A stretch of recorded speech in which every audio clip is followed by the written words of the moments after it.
Join the fray.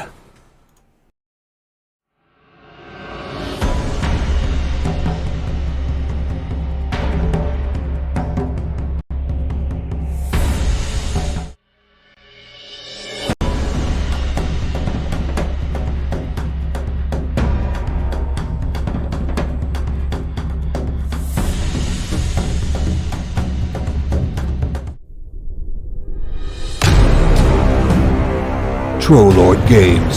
Join the fray.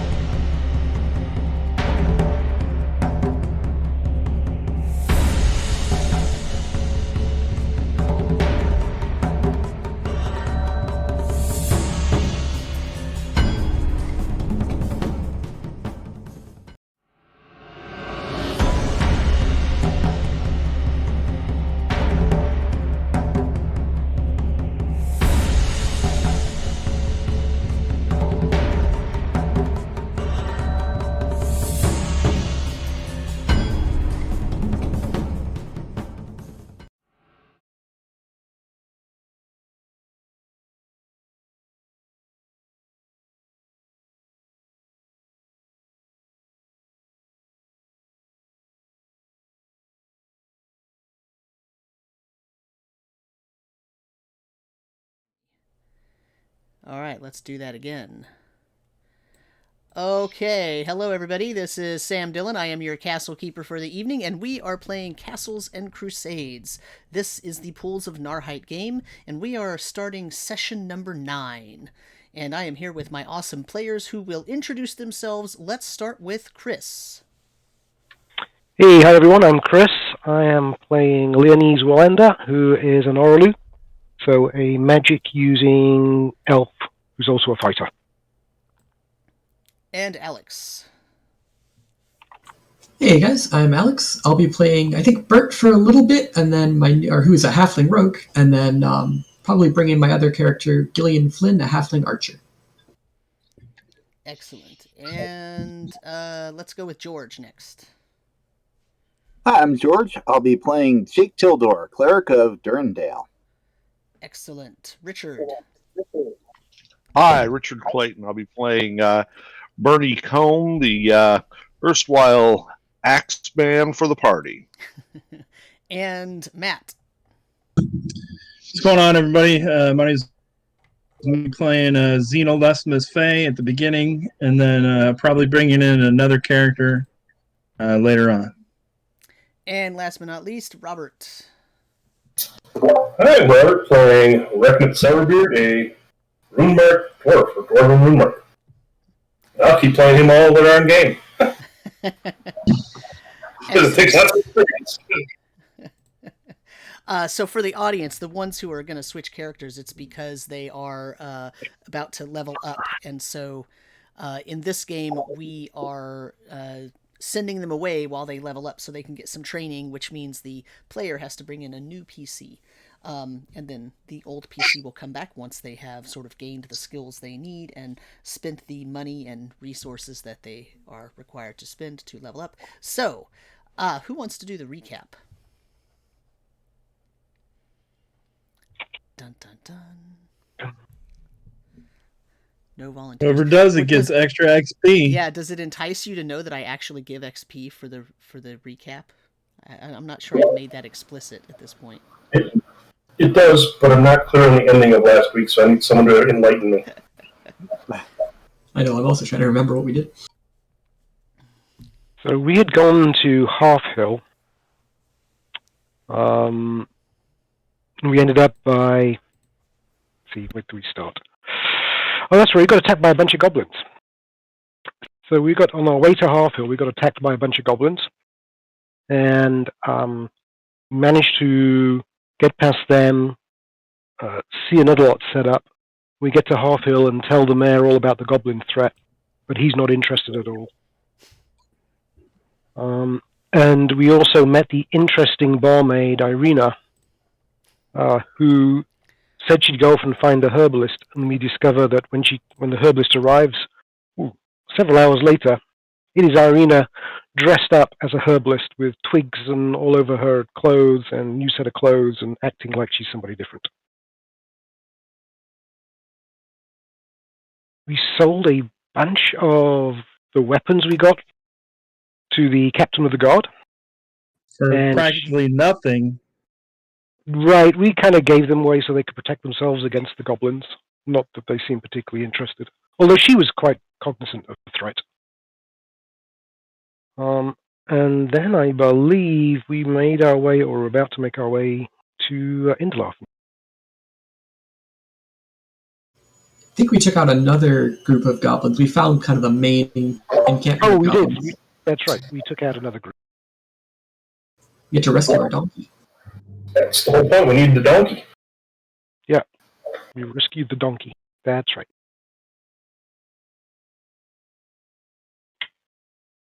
So lots of goblin fighting last week.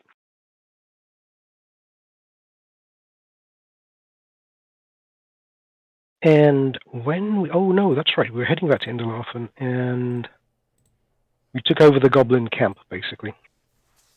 And were we setting ourselves up for the return of the other ones, or had we already defeated those? I think we took care of the other ones. I think the lure took them in, and then we just kind of finished them off. That's right. The lure. The good old lure from our... So you, we you captured decided, one, didn't we? right, that you decided that you needed to get your donkeys, right, before you go back to Indelofen. And that's why you went up there. That's right.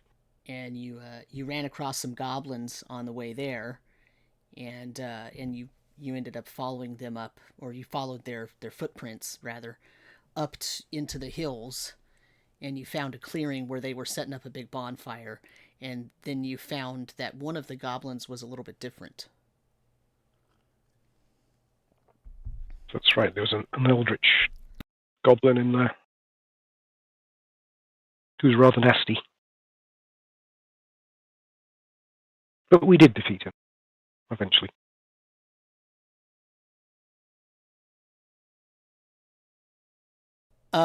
Do you remember the names of the people in town?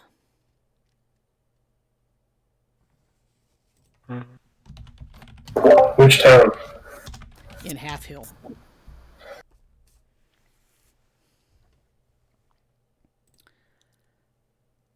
No, I just have the mayor, Irina, and I can't remember the name of the captain of the guard.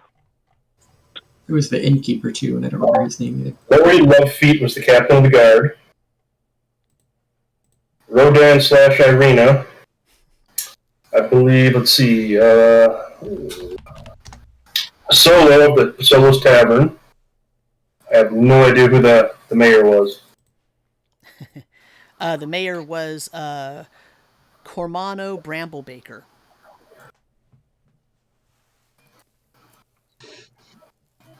I don't think you ever said that name. I don't know if I did or not, to be honest. It's entirely possible that I did not. I wouldn't remember the name, but I'd remember that it was a weird name like that. Touché. Fair enough.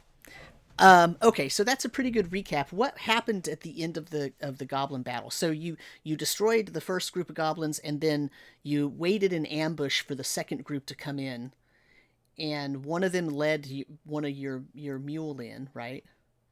Your donkey, right? And you were able to guide that away, and you dispatched those goblins pretty handily. But what happened to the blue goblin? What happened to the Eldritch Goblin when you tried to defeat it? Turn into a pile of ashes. Oh no, did he morph away? It was like a slime thing, right? He like melted. Slime. Turned into a pile of goo. I remember he was particularly weak. Xeno went up and grabbed him like a little baby.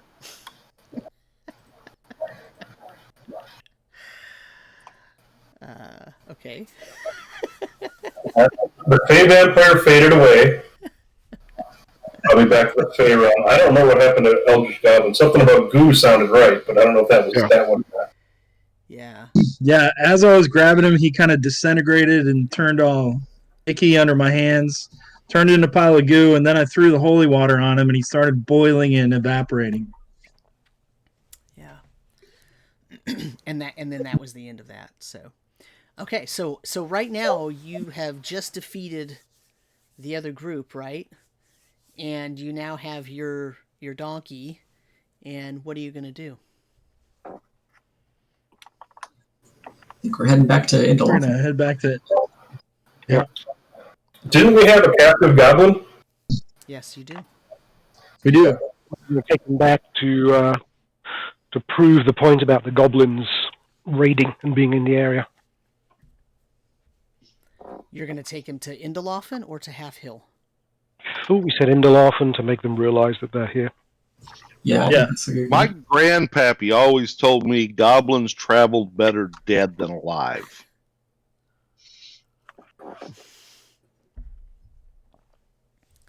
But Just saying. But if you kill them, they only squeal once. That's right. That's You don't enough. kill 'em, they can squeal all the time. That's It's like a right. squeeze toy. Yeah. A goblin attractor.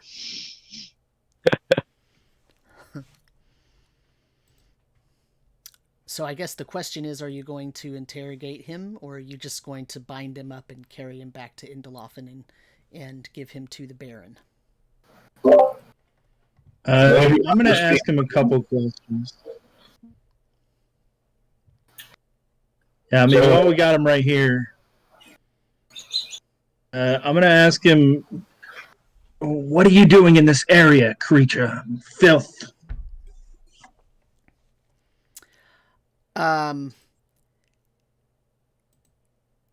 It sort of shrinks back from you and says, Master made us come this way. What master do you speak of? Master. And he points over to where your pile of goo is. I also am going to point at the pile of goo and tell me of your master. What do you know of him? Master powerful. But not as powerful as us. Gather all How many the more goblins. goblins are... You How many small more in this band. area? We may be small, but we are strong. And I'm going to point to the pile of goo again. How many more of these kind are in the area? There's only one master. Who does the master serve? He's kind of puzzled. Master. I'm going to slap him. I'm going to slap this lying goblin and be like, I'm going to say the word Narrheit and see how he reacts.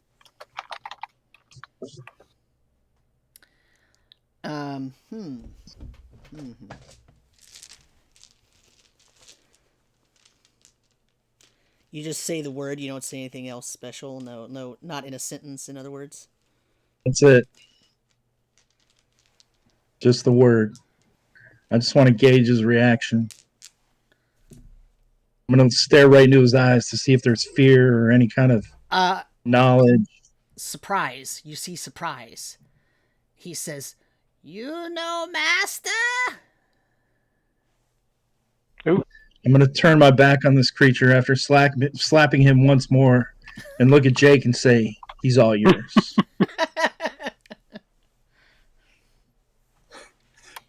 Jake slowly slides the bastard sword out of the scabbard and will attempt to get rid of the goblin once and for all. What are you doing? You're just going to coup de grace him? Yeah. Okay. Yeah, he dies. Oh, He tries to put up a no, and then that's it.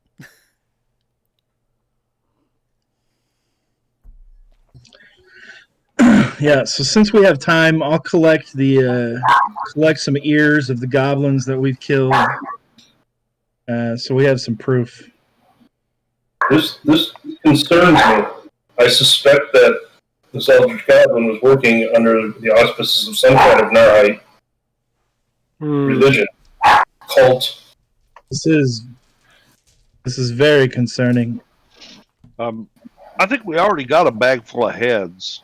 I think we have plenty of proof. Yeah, there may be treasure in lieu of the ears. Okay.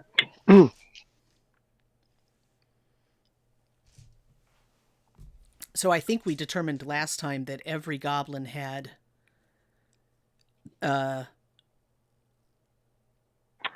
short sword or dagger, and some of them had short bows, right? I think, did you already take all that equipment off? Thought so. I don't know if we did on this or Right. We'd collected. I don't know if we collected out of this lot. We did out the first one. We sold them. Yeah, I think that was just from that first group when we were going to the half hill for the first time. Okay. Right. So in this case, then there were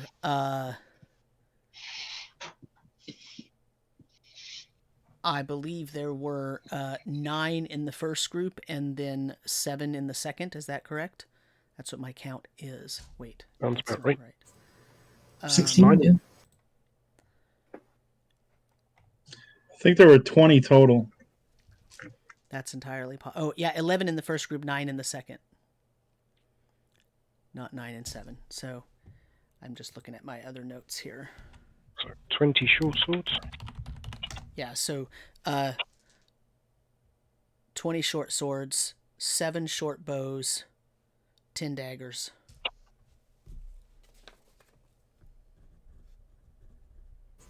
That's pretty good.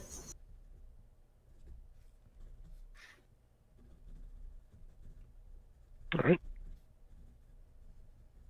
And if you gather up, you know, you go through sort of random pockets and little, you know, that most of them don't have much, but overall you find about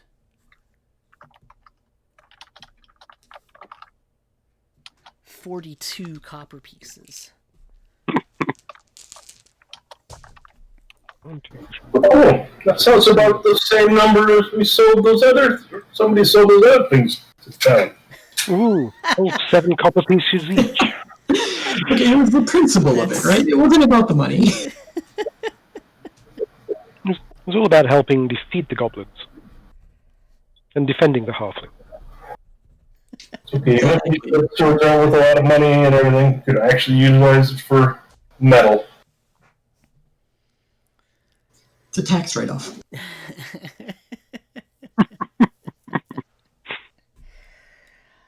Funny you say that. No.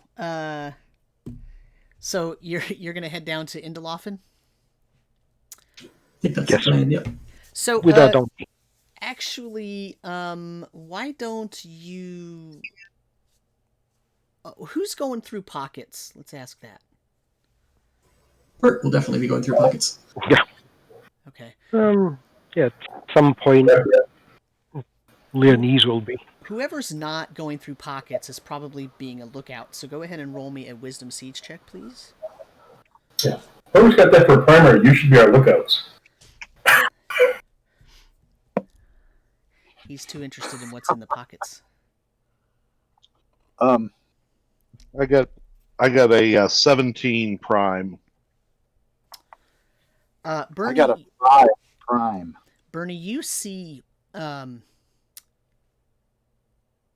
rustling of leaves as if something had moved just around the outside of the perimeter here of the clearing, but nothing else. You didn't really see anything else. Okay. Over in the area where that occurred, I'm going to slip my sling out of my belt, get a stone in it, and quickly put a sling stone right over there in those bushes. Go ahead and roll me an attack roll.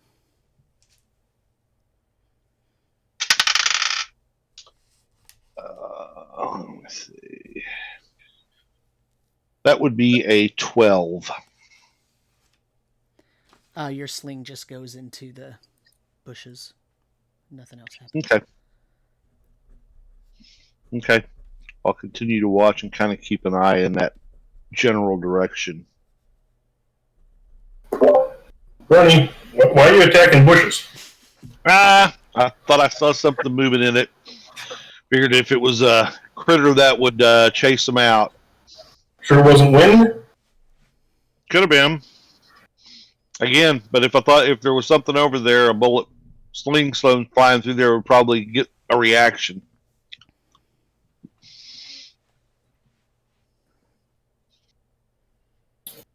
So you're saying we may not be alone?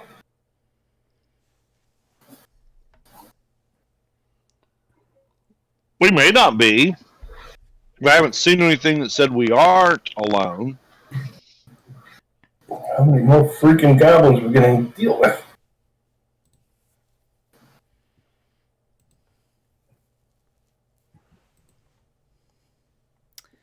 And there may be. You know, I think we thought there were more than this up here.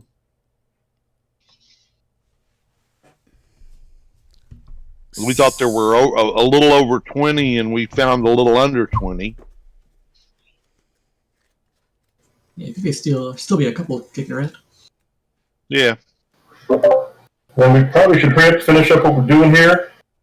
Toss these goblins on the bodies on the fire and get the heck out of here, or prepare for another attack. As you're talking, you see some lights. Well, Burnie doesn't see him because he's looking at the area where he saw movement. On the opposite side of the clearing, there are some lights just on the other side of the tree line. They almost look like torches.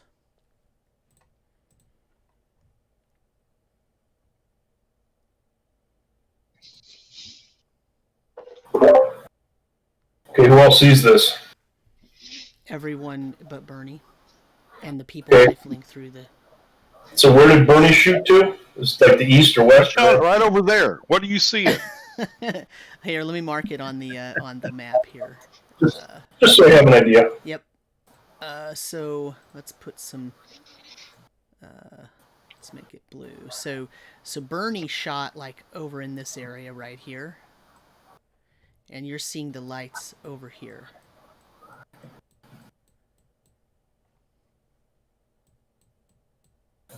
It's like psst, psst. Try to point over that direction and hunker down and kind of hide behind the fire.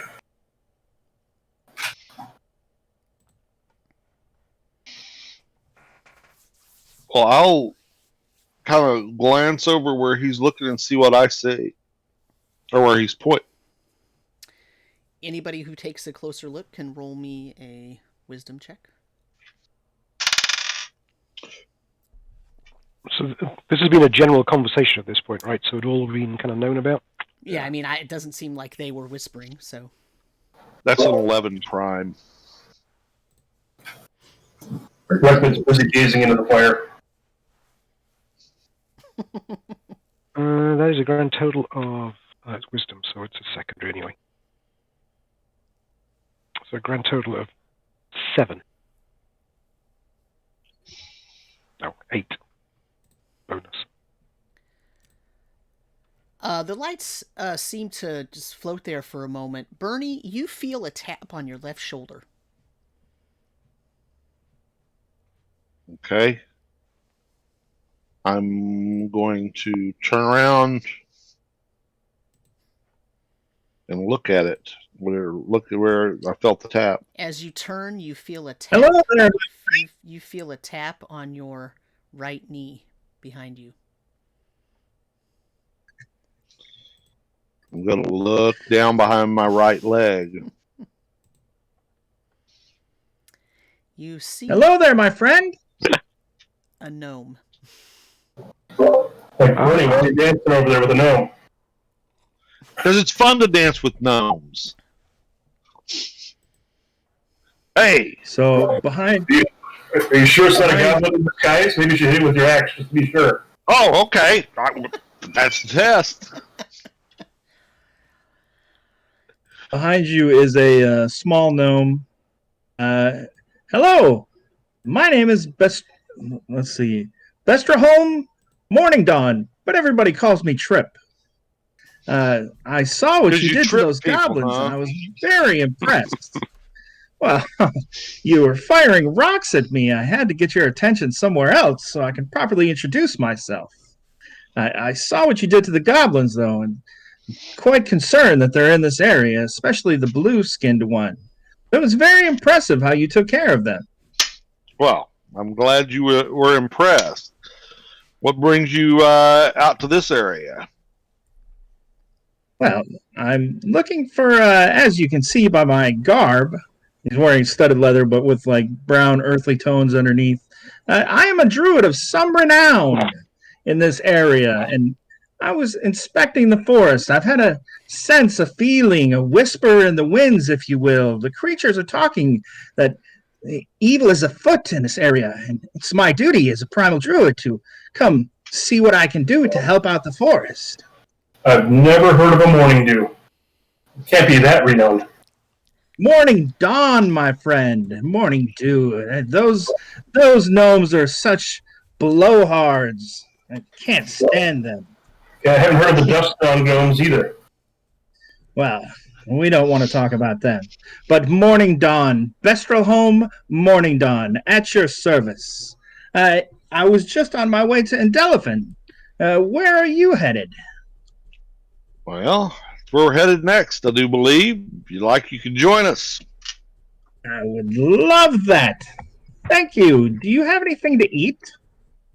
We have goblins. Well, Like goblins? we got lots of goblin. We got some I goblin can't goo stand over here. goblin. These creatures are disgusting. Sure. What about some I'll- elder chili? I'll break out some rats, hand him some. Oh. Thank you. You're Your welcome. kindness knows no bounds. Well, if you know what we sold some gear to in the last town, you would agree.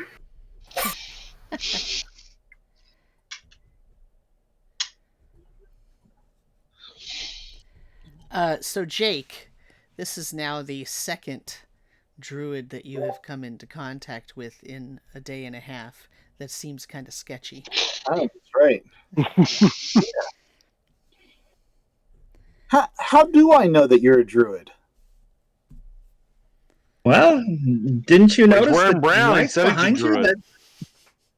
The lights behind you that distracted your entire party. I could have snuck up behind this huge behemoth and instantly kneecapped him if I wanted to.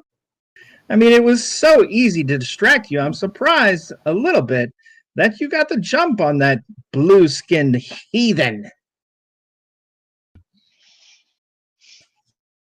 I look back at Zeno, and I'm like, do you think that this could be the blue-skinned creature that we fought? He looks Like very Pools of small. Narrheit to me. Trying to infiltrate. Perhaps we should keep an eye on him. Way too convenient to show up all of a sudden. Yeah. What do you say, Gnome? Hey, are you speaking of me? I told you what I'm doing in the area. Strange mushrooms growing. I walked by some kind of giant nest in the ground with Zeno, flying do you believe creatures. that? Do you believe that at all for one moment, Zeno?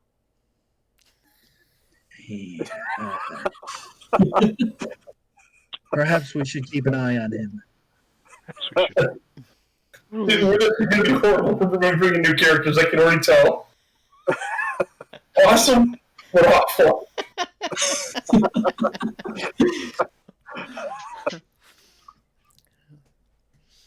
I'm just going to take the week off while Jake trains. Well, you can take me at my word. Regardless, I am heading to Indelofen. So I guess I'll be on my way. You can, of course, join my party if you like. Your party. You have a party. No party. Dexter! And he looks behind him, and there's a small squirrel standing on the tree. Don't you see Dexter right there by that tree? And look, a little further beyond, you can barely make out that fox right there. That's Rebecca. Hey, the creatures of the woods are my party. Do you control the creatures of the woods? I've been known to communicate them. Control is a strong word. They are their own creatures. They have their own minds. No one should control a wild creature that runs wildly. That's what the Druid said back at the inn as well. That Druid, yes, that Druid. And I do seem to remember that did she not actually do some heal good with her salves? Yeah, do you make bitter potions? You're going to heal Jake up some more.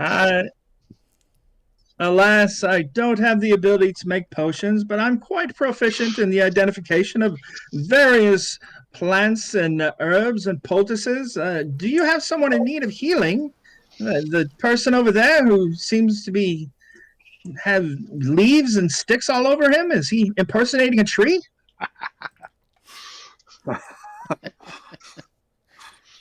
Yes, I am. Trying to blend in with the natural surroundings. Excellent. Nice camouflage, if I do say so myself. This pine pitch doesn't come off easily. Do you have a remedy for that? Rekmit pulls out his dagger. Here, let me pull that off for you. It's in the oddest of spots. Oh, then let me get a torch from the fire. Yeah, that'll help. So you're going to make your way down the hill then? Yes. What's your marching order? Morningdew is leading. Because we're following his story. That's right. Morningdew and the squirrel up front.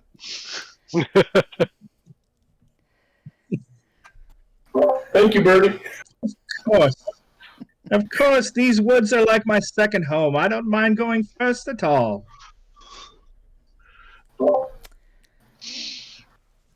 So Morningdawn and then who? I'll go next. Okay, Burnie. And then Leanise will go. Leanise, okay. Rekmit will fit in the middle somewhere, so we can watch both ends of the party to make sure they're safe. Okay. Bert will go next.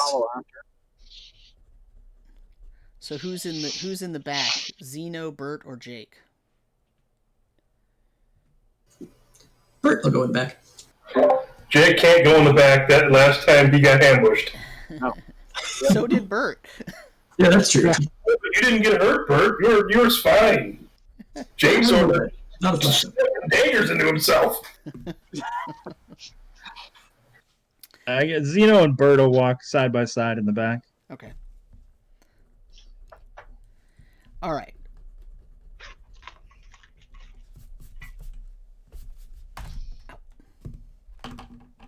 Okay, so if we pull up the map here, oh, that's the wrong map. If we pull up the map, nope, that's the one. There we go. Our map of the region. Okay, we are. I can actually pull. Let me pull that up on Owlbear instead. If we open up the map of the region, what we find out is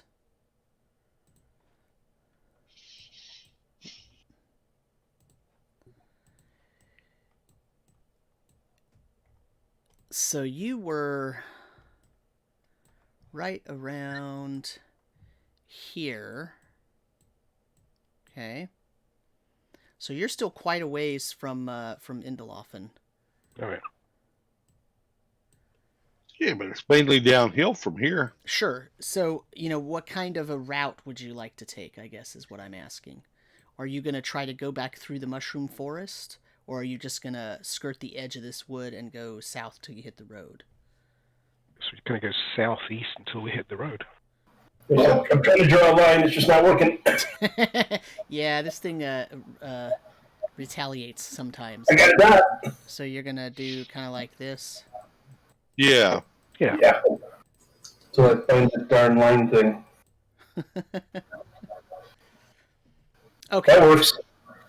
All right. So Yeah, I estimate it's about 2.5 miles to the trail track road, and I don't know how far it is to town, but yeah, and then it's about another.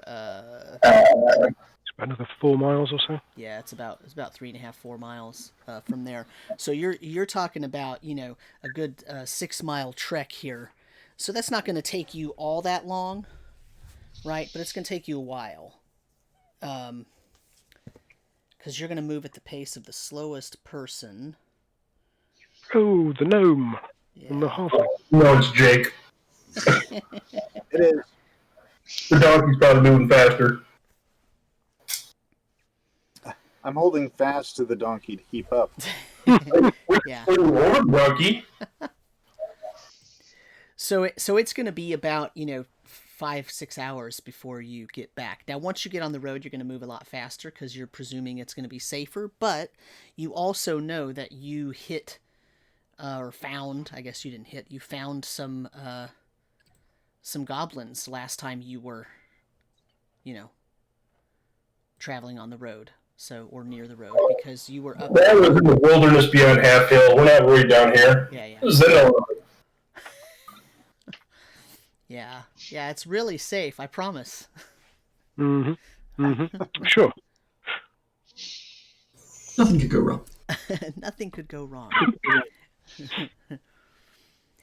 So actually nothing does go wrong. You make it all the way to Indelofen. And as you I can throw the town map up here now. As you come into town, you're coming in here we go.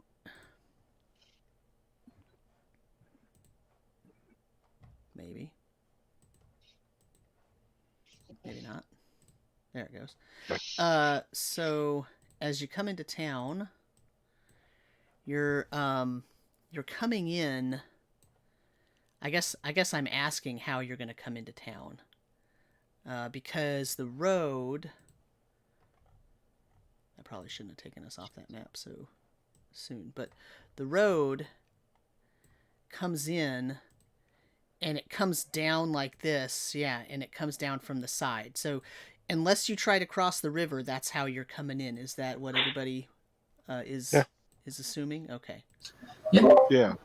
Okay, so that part of the road actually has a watchtower. That is the way we went out. Yep, it is. So here's... You're coming in here. There's actually a gate here and a wall. Okay. So, because you're coming in through here. Now, you know that in this watchtower is a militia member. Sometimes it's even the captain of the militia or the leader of the militia who is on watch at that tower, because that tower is closest to the Oxwood. So if you want to stop and present your goblin evidence, you could do it there, or you could go look for some other way to do that later. Yeah, I think we should do that right now, right there, and we present ourselves and let them know that, our party's coming in. Right. Okay. So the town gates are open. And yes, you can see the tower there is, that watchtower is just right on the inside of that town gate. And there is someone standing outside of the town gate, and they are wearing the little patch.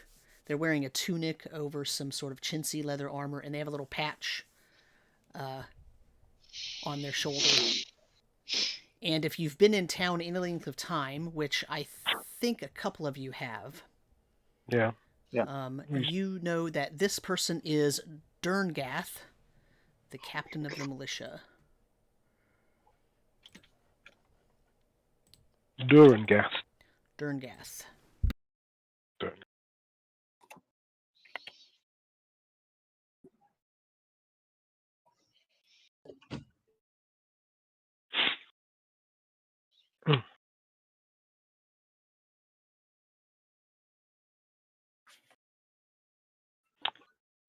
Leanise will look at Rekmit and kind of go, point ahead and say, "You know him."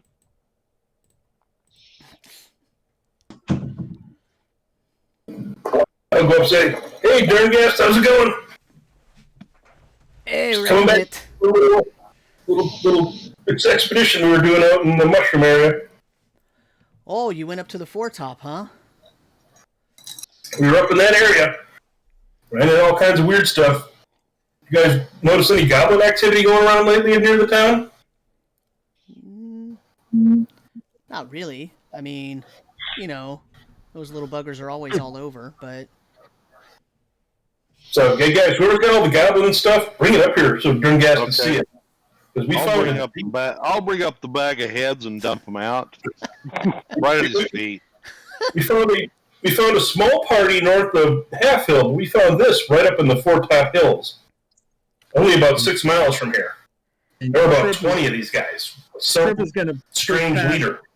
everyone's knees and legs and come out in front and say, "Yes, me and my friends, my party here, dispatched them very quickly, and we expect to be paid handsomely for this bounty that we provided and for the information. Information is not free." I popped him right on the head. Or in the nose, whatever.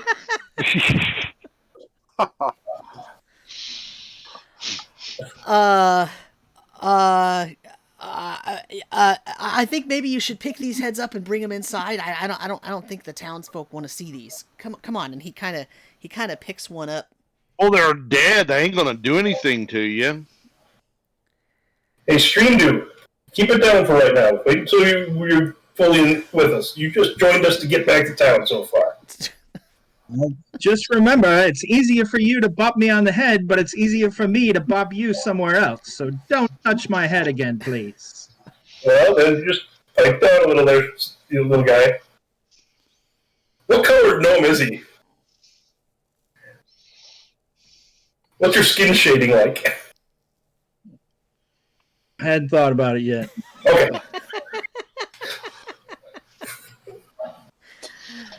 I think Rick's going to turn out to be an awful dwarf. Durngath. Fairly tall. Say that again. Nothing. Go ahead. Durngath starts to like pick up the heads and carry them inside because he doesn't want them all over the ground outside. And as he does so, he kind of leaves the door to the watchtower open. So I start grabbing them and shoving them back in the bag while I can, and I'll take them back in there. Take them in there. Where do you want them dumped out at? Why don't you leave them in the bag over there in the corner? Okay. I'll go put it in the corner. Thank you. So how many did you see? Total of probably at least 30. Close to 30, but there were 8 to 10. Well, hang on. Were those goblins that we avoided north of Half Hill, guys? Yeah. So there was probably close to like 15. Killed the first 5. There were about 7 or 8 in the group we skirted around, and So there were 20 or so. So there were a good dozen north of Half Hill that we ran into, and some that we avoided. And then up in the Foretop Hills, there were about 20. And then settled down. They were hanging out, watching the road from that big copse of woods halfway between here and Half Hill. And they were terrorizing donkeys. Yes, they were. And they seem to have a very elderly mage with them. Very different. But we dispatched him. An elderly mage? Was it that... Was it him?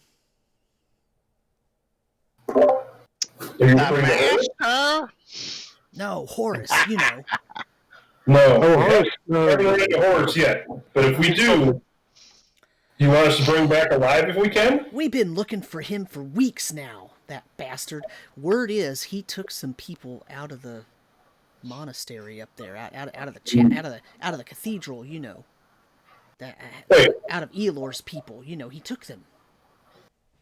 Oh, yeah, we talked to them. Planning on trying to find them. Haven't run into them yet, though. We had to come back to town and figured we'd bring all this back and let you guys know and find out what's going on. And we'll find if there's any bounties. Well, there's really no bounty. I mean, What about Horus? I think that if you brought Horus back, you could probably get a bounty out of Baron Craystock, but I don't. There's nothing written right now because honestly, I think he just hopes that he never comes back. Okay. He's a problem think he he'd doesn't want to deal with. Do you think he wrote the Horus back in pieces or in one piece?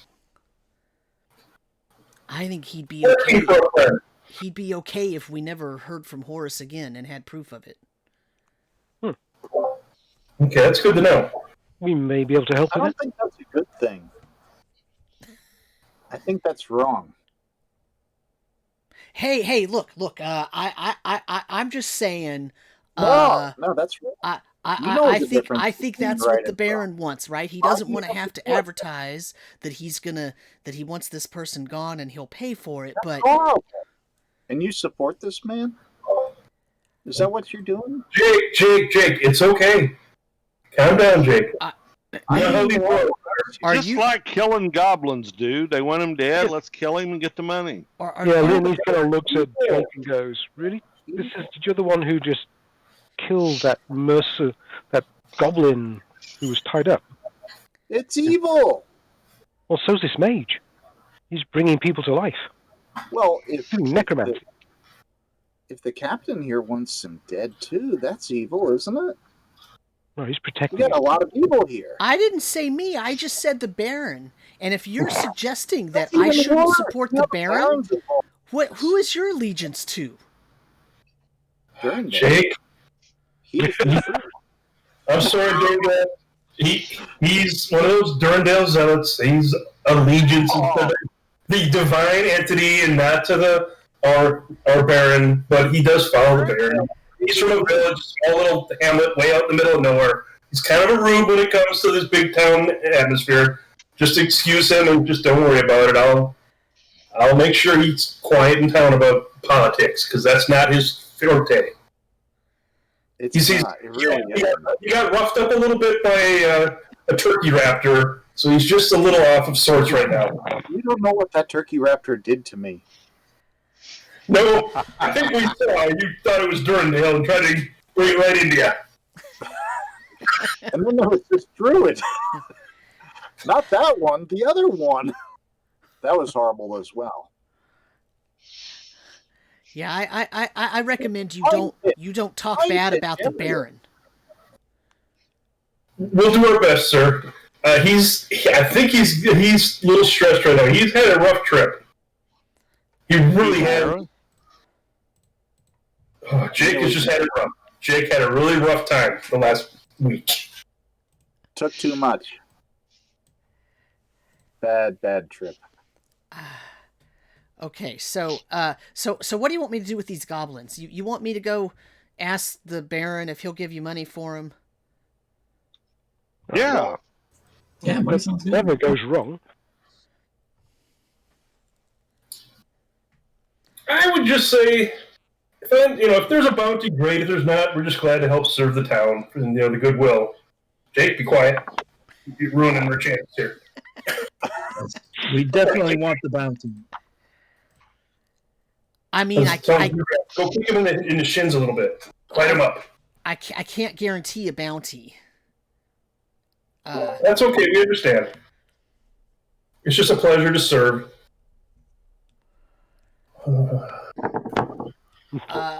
I mean, all right. So I guess when my shift gets over, I'll take these over and I'll talk to Trestle and we'll see if the Baron will see me about it. That's probably a better idea than us going there. I'm not sure Jake is in the right mind to be anywhere near anyone. That actually is true. We should just put him with 150 yards of the Baron. Hey, Rekmit, if we gotta wrestle the guy for it, I'm up for it. Guys, we're not out in the middle of nowhere right now fighting goblins. Remember, we're back in the town. Well, I said wrestle. I didn't say get chopped a guy. I still have to live here. Okay, What, so you guys don't wrestle here? uh, I just started heading to town. I don't even answer. Durngath says we wrestle as part of our training. You don't settle disputes that way? What kind of backwater place is this? We're civilized. Hey, anyone else want to get in trouble, come with me into town. You and Burnie and Jake and maybe get arrested. You stay there and keep going. I'll go with you. We'll just be in jail for a week. Oh, well. I don't want to wrestle. We'll find somebody else. Okay, so what are you going to do in town? I know what your number one order of business should be. What's the whole reason you went back into Foretop? Yeah, Bert's gonna try to find someone who looks knowledgeable in roguish ways here. Yeah, while you're doing that, we're going to take the donkey, Arset Nymphs, or whatever his name is, back to the... shoot, I got the wrong map up. Where is it? It's the... that's not the map. The stables, the blacksmith and stables. Yeah, that's the first place we're going. Okay. Zeno rented the donkey, so he's going to make sure he returns it. So let's... I'll put my map up here so that you can see the labels. And you guys going to want to try and sell off any of these swords and bows and stuff? We should definitely see if we can get anything for them. Did we get any good arrows with those two? You probably got 30 or 40 decent arrows. Most of them weren't all that great, to be honest. That's what I was have we left Durengast yet? Because we could ask if the militia could use any of these and donate like a quarter of them to the militia. Kind of gets good. I'm not donating my part. You're right. You don't have a part. Expect to be paid. You don't have a part. You don't have a part yet, so that's okay. Of course I do. I was helping you from the woods. I told you I saw the whole thing. Casting spells, distracting the goblins. I was as much a part of that fight as you were. You can think that. You are welcome to your opinion. Why does this dwarf keep talking to me like he's in charge? Does he speak for you all? I don't Especially think we have you, Giant? He looks at Burnie. Does the dwarf speak for you, Giant? Speaks for whoever he wants to speak for. I'm just along for the killing, so... Well, we're all one party now, so each splits it equally. He's going to be one of these gnomes who just like grafts himself to Burnie's leg. I know this really cool bar where we can go throw some axes. I go to boat. I go, hey, boat doesn't know. That's my meat shield. More grumbling in the last 10 minutes than I have in the last year. So, Bert, can you roll me an intelligence siege check, please? Yeah.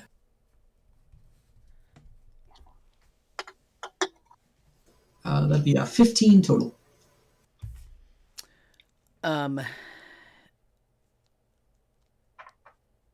That's not prime for you. Yeah. So it's going to take you a while to find the information that you need to find in order to find your mentor, but you definitely will be able to do that. But it's going to be, hours of kind of hanging out in the quote right places and observing and talking to people and observing some more and figuring out who's trustworthy and who might know something. But you will eventually find someone. Okay, and so you and I can do that off screen in terms of name and all that stuff, because none of the other PCs will be around when that happens.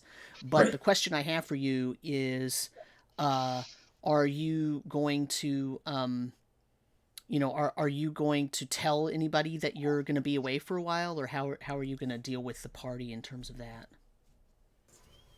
I think Bert, actually, the way he is, he would probably just slink off. He wouldn't say anything. Okay. Sounds good. So as you're all going around town, and Zeno specifically is going to go back to the stables to return the donkey. Everyone, I don't know if you all split up or what, but eventually you realize Bert went off and didn't make a big deal about getting his portion of the spoils or anything like that. Have just kind of Jake, disappeared. Did you see where Bert went? Well, no, he said about going to the right places, and I was offering to take him to all the right places, like the Temple of... but he said no. Yeah, I think your right places and his right places might be a little different. Well, I spoke with your fellow Bert before he left quite extensively. We chatted for quite some time, a few hours, and he told me to take his portion of the proceeds from the sale of the weapons and hold on to it for him. We've become quite good friends. I've been through a lot. I'm not speaking for the group, but I think we will take that under advisement. Maybe we'll make sure we talk to Bert, though, before we, if we see Bert again. I may have been struck in battle. He's capable, he'll be fine. I may have been struck in battle a few times, but I know Bert. Bert's a good guy. I'll stand up. No, of course he's a good guy. We're almost best friends. Uh-huh.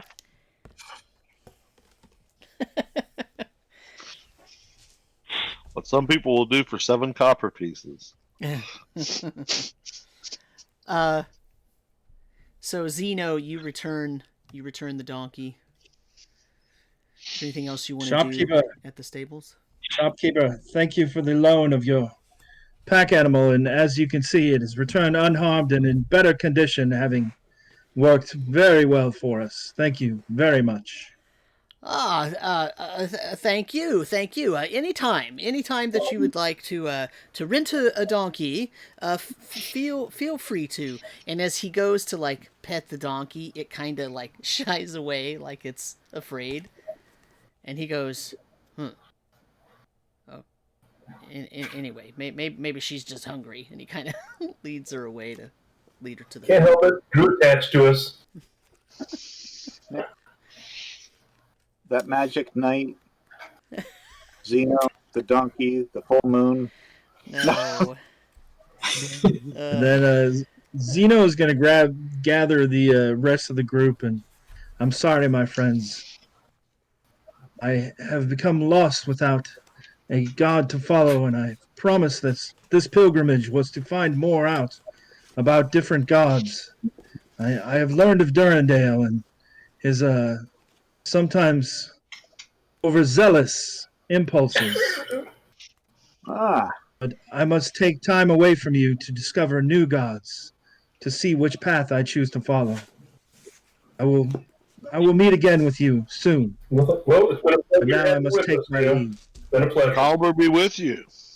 And he's leaving before the spoils are split up, so there's another one gone.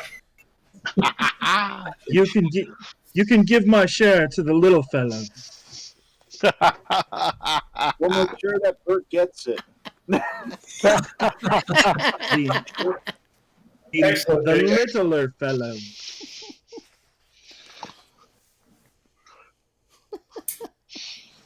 Oh boy. I know I'm going to have to get some more rations and stuff like that. Did everyone get rope that they needed like last time? Yeah. I think I'm down to like 2 or 3 rations myself. Yeah, I think the store in Half Hill had a little bit, but not a huge amount. All they had was tools, farming implements. They did have rope, so everybody got rope. But in terms of anything specialty, they did not really have anything. Remember, they had hemp rope, and then they had some spider silk rope that was quite expensive, and then they had some regular silk rope. And I think everyone just bought regular hemp rope because it was so expensive. Yes, we did. Otherwise, Yeah.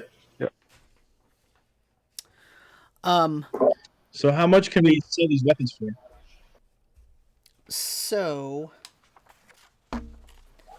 are you going to try to sell them to one of the shops, or are you going to try to sell them to the militia, or what's your plan? I would say we should donate a quarter of it to the militia if they can use it, and try and sell the rest to the shops and or the blacksmith. Even if it's just raw material, if the shops don't want like the swords. Yeah, let's make sure we look over and we donate the worst part of it to the militia. Well, they may not want them because they're goblin, but who knows? But we got a better chance to sell the better ones. Just saying. I understand your sentiment. I'm also trying to keep us in really good stead here in town because. Oh, okay. Well, as far as I know, it's rare. If you start getting around that you're talking bad about them, that can not just be on the person's talking about it, but all of his known associates. So they tend to. Our family's always at least been in good stead with the Baron, but I can't just, it's better to just keep the wheels greased. The Baron guy I think he is, that people have to be in, awe of him or in good standing with him. I believe the leader of this town. The one charge. Yeah, well, that's kind of how it works out here on this island as part of this kingdom that we're part of. Every town's got a leader that's in charge. Okay. So now I've tallied 2 complaints about the Baron in one session. This is not exactly what I was expecting, but okay.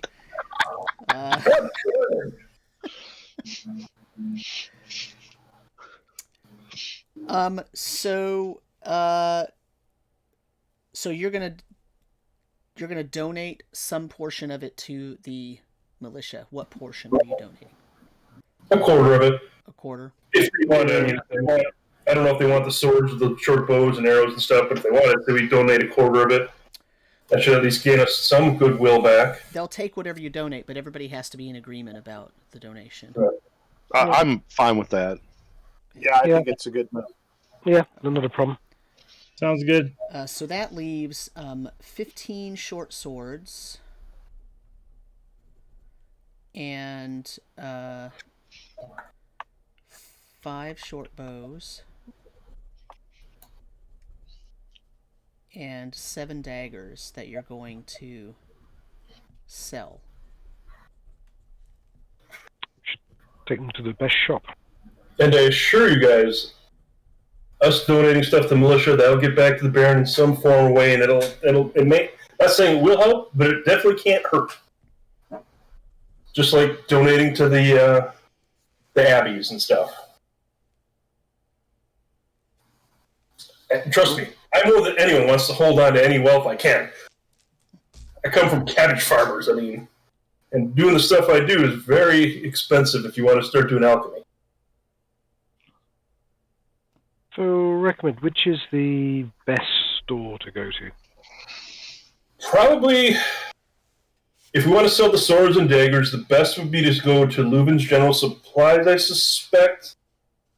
And for the bows, potentially Gillian's, the fletching and bow dude, would be my best guess. Oh, okay, you know them. Because I don't think we have anything that would go to Willem's Finery, because that's all fancy stuff that does not have to do a stab and poke. It might be worth taking the swords to the blacksmith and just have him melt them down. Well, like I said, if Leuven's doesn't want them, then that would be my suggestion. We could take it to the blacksmith that he could utilize it as raw material. Got it. And if he doesn't want it, then I don't know.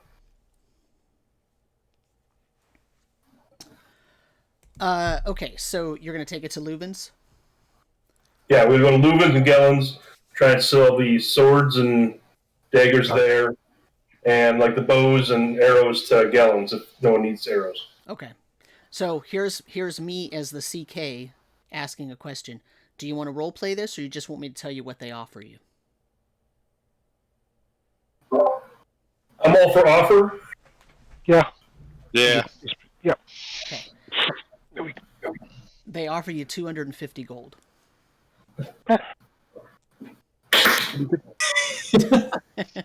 We drop them and run out the door after taking gold. I wait for the gold. Seems fair. Okay. Seems fair, yes. Pretty good to me. Well, gentlemen, I wasn't expecting that. And lady. Or she-elf. I'm not sure the proper pronoun. Yeah, it's fine. I'll just refer to her as the shelf.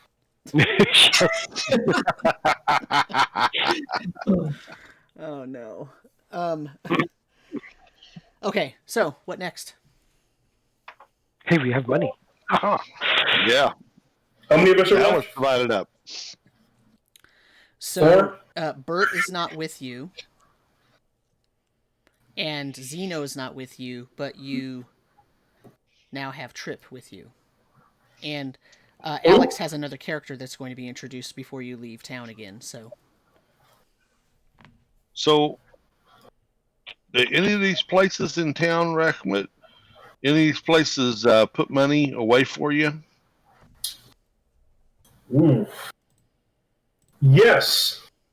There's a place near a farm here that I know would take care of your stuff. It might be called Rekmit's Hidey Hole. Well, I was just thinking we got money for two people who aren't here. It might be good to put it someplace safe instead of carrying it around with us. I don't think the money lender / exchange would keep money. Do I know anyone, Samuel? What about the Abbey? Yeah, so the money lender will store money if you are from one of the more upper class families and you have an account with them, or if you're a merchant and you have an account with them and none of you do, so that's probably out. The Baron, of course, stores money. He stores the city treasury.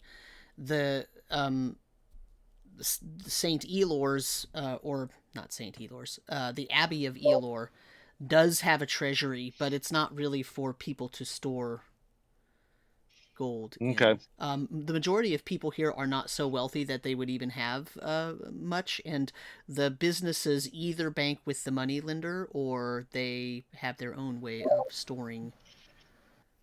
Then the best I could offer is if we got a lockbox, we could give it to my family for them to store on the farm. That would be the best I could offer. That works. Lock it, and you guys hold the key, so I couldn't utilize it for supplies needed for certain equipment. I mean, the militia also probably has,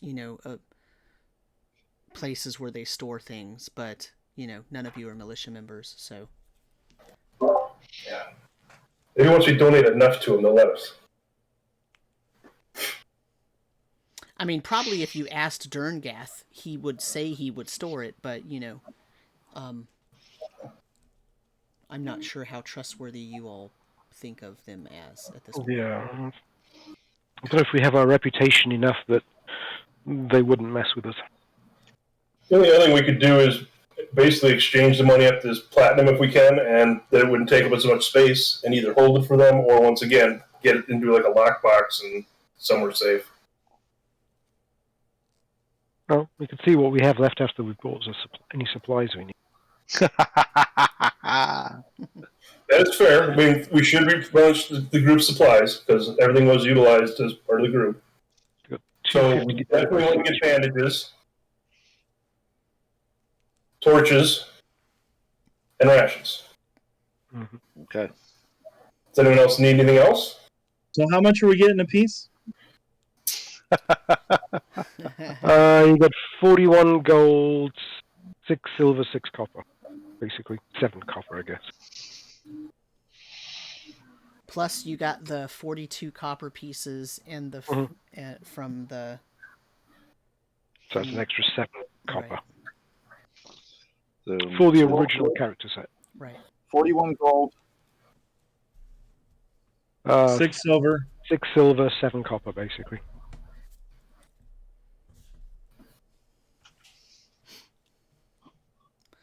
So again, I don't necessarily think it's not necessary that we roleplay you buying things as long as there's not something special that you're looking for.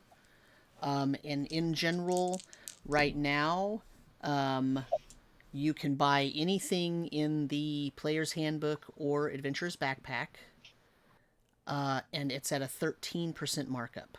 So whatever cost is in there plus 13%, that's what they're going to charge you.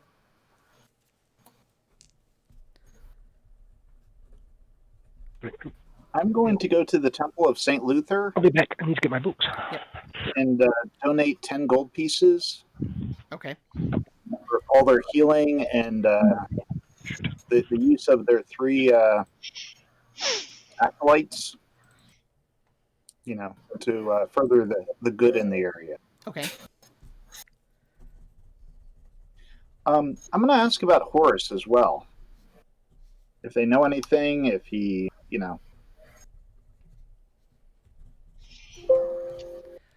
In terms of what are you asking? Are you familiar with the family? Has he,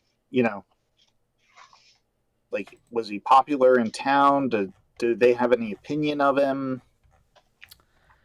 Or is he unknown to them? So Come back tomorrow. no, they of course have heard of him, if only because of what happened, but they tell you that, the Logancic family line, it's Horus Logancic. The Logancic family line used to actually worship at the House of St. Luther.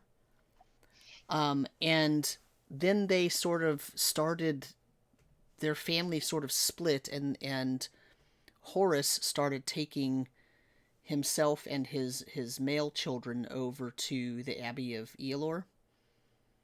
And for a while, the women in the family would still visit the House of St. Luther, but eventually that amount trickled down, and they assumed that the rest of them went over to the Abbey of Ealor around that same time.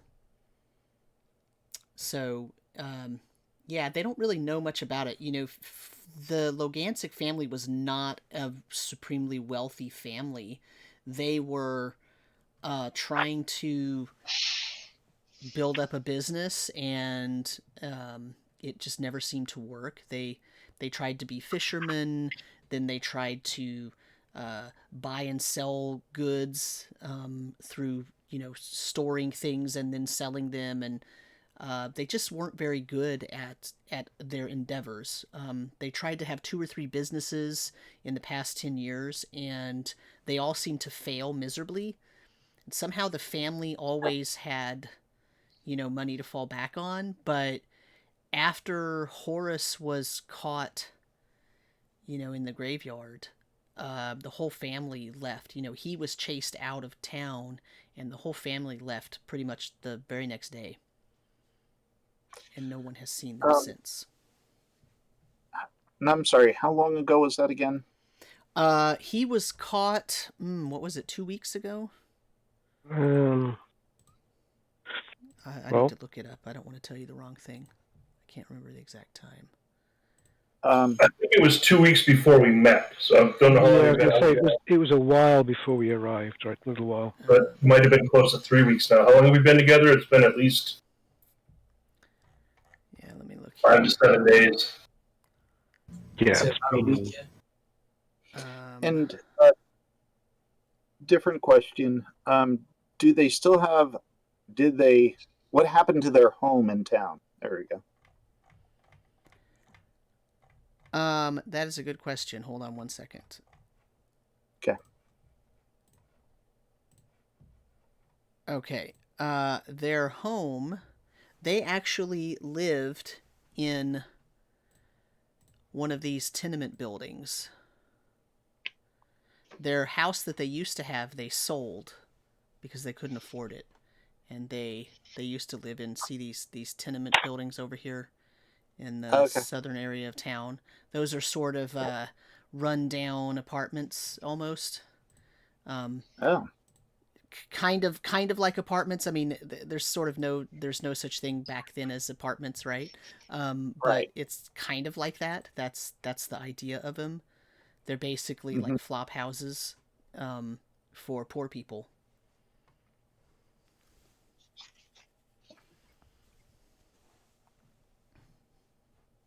Now, the house that they lived in before they fell into such a horrible financial state was actually on the same side of the river, right behind the Dock Rats bar right there. See that the tenements right next to them is the Dock Rats. That's a bar, a tavern. And their house was on that street right there. Wow. But that's been a while. They had fallen into financial hardship for at least 2 years before they were run out. In fact, that's,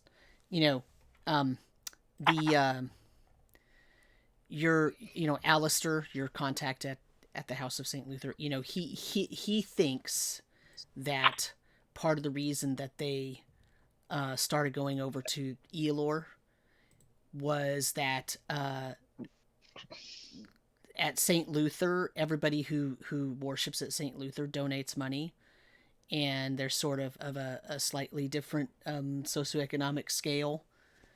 And he actually theorizes that the family began to become ashamed at not being able to donate as much, and their faith wavered, and that's why they left the church. Because he had never witnessed them doing anything particularly against St. Luther or Durendale until the Horus incident. He's talking about the rest of the family before that. So it's very puzzling to him, but he makes some assumptions that have to do with money and failure and lack of faith. Okay.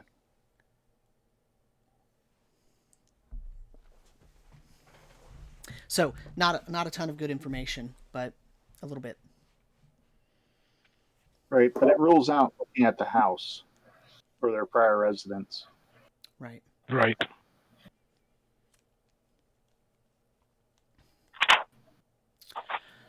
So what's everyone else doing? Because we have to bring Alex's new character in. Well, I would like to go looking for some armor. Okay. Yes. Because I've got ring, and I'd like to find out what I could trade that in for. What I would get on trade in, so I can kind of get an idea of what I can buy and what they have in stock. So you're probably going to want to go to the blacksmith for that. Okay. Okay. And the blacksmith's name is Prot, P-R-O-T. Okay. And he runs a pretty clean shop. You can tell it's very clean. Most of the work that he does is work for the town. So weapons that he makes are usually for the militia and not for, individual purchases. There's just not a large call for that. Same with armor. He can make you armor and size it to you and make you exactly what you want, but it's going to take a while. He doesn't have a stock on hand because he just doesn't carry that sort stock of thing. on hand. Okay. So what would he offer me for my ring mail? Let's see. He's probably going to offer you...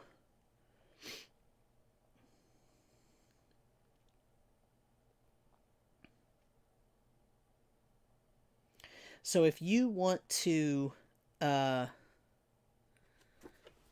make a trade,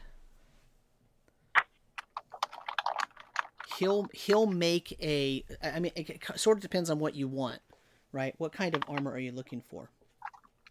Well, I mean, what I really like is Brigandine, but I got to know if he can make it and if I could hit that price level.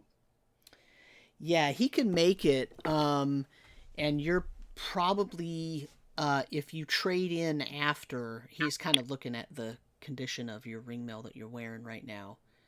Yeah. He'll probably give you a 50% value for your ring mail. Okay. Right? So that's about 15.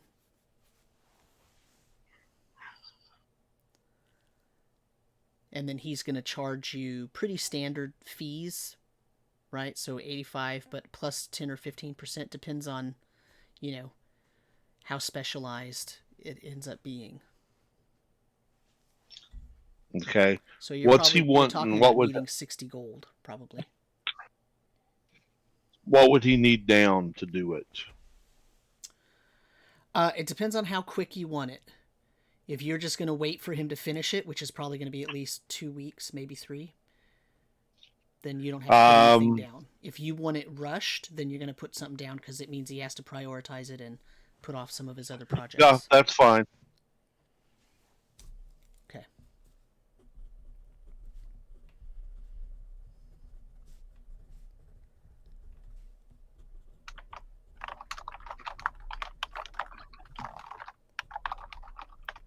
Okay.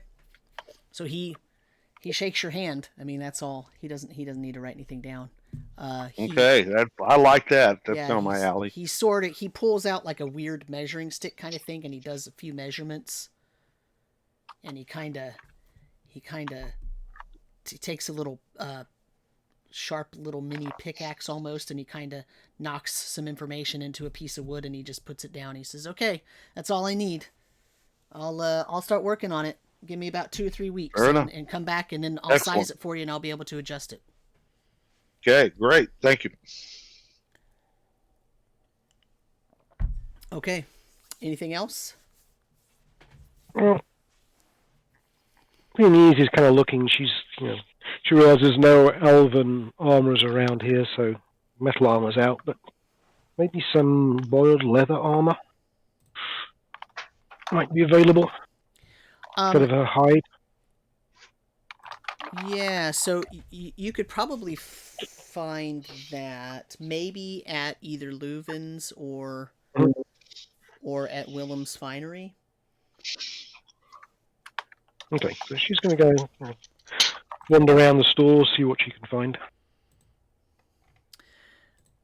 If you actually want something elven made, probably Willem's Finery is the place to go there. But they may know some elves that could make me some Right. metal armor. Yes, good idea. Yes, Leanise will actually do that as her first port of call. Okay. And she walks in and she'll look around, but she's really looking for information about someone who could make fine elven armor. So when you get into Willem's Finery, this is probably the nicest building in town that you've been in. It is very well decorated. It is guarded. There's actually 2 sort of paid guards outside. It has everything on display and very well laid out, nice and clean. And there are 2 people in there, 2 humans, a man and a woman. And they're obviously the owners, because they sort of, when you come in, they sort of immediately come to attention and start paying attention to you. Introduce themselves as Willem and I just looked at this, I forgot the name. At Willem and Leona. And they are able, they say, to get you anything you want. They don't have anything elven in stock right now, but they can surely get it. but they usually don't disclose their distributors until they have the piece in hand, because they like to make sure they authenticate everything before they try to sell it.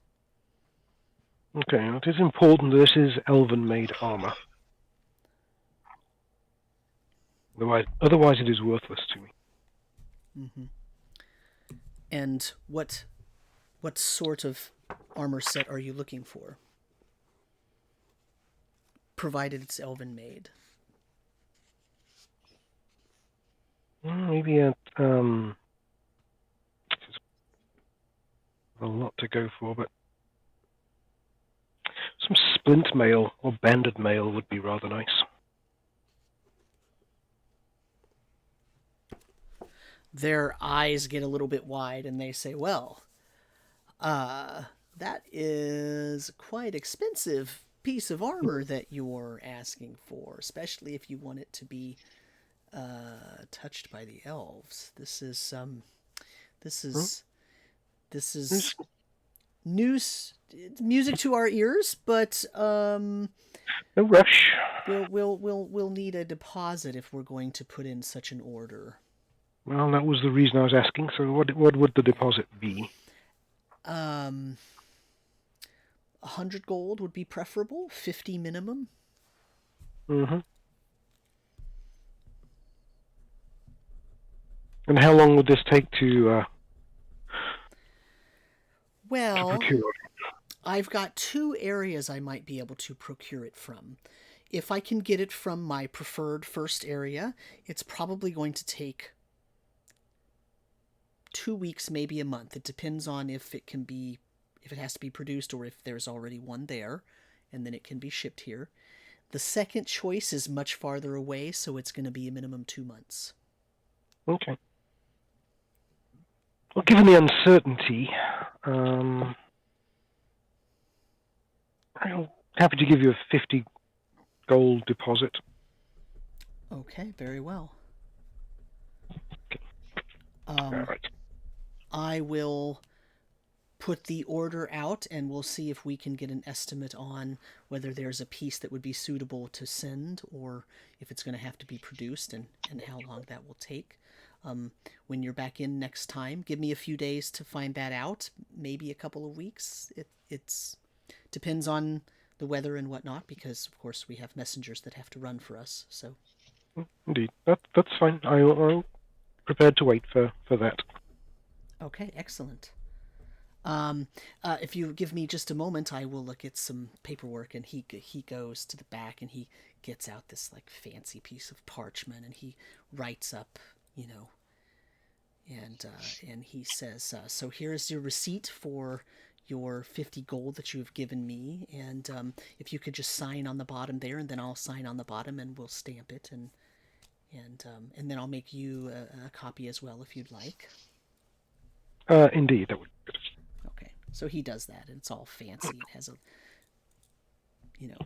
nice stamp on it and whatnot. They're doing their best to prove to you that they are high quality, not just clean, but also high quality. So yeah. Whether you think they are or not after this is up to you.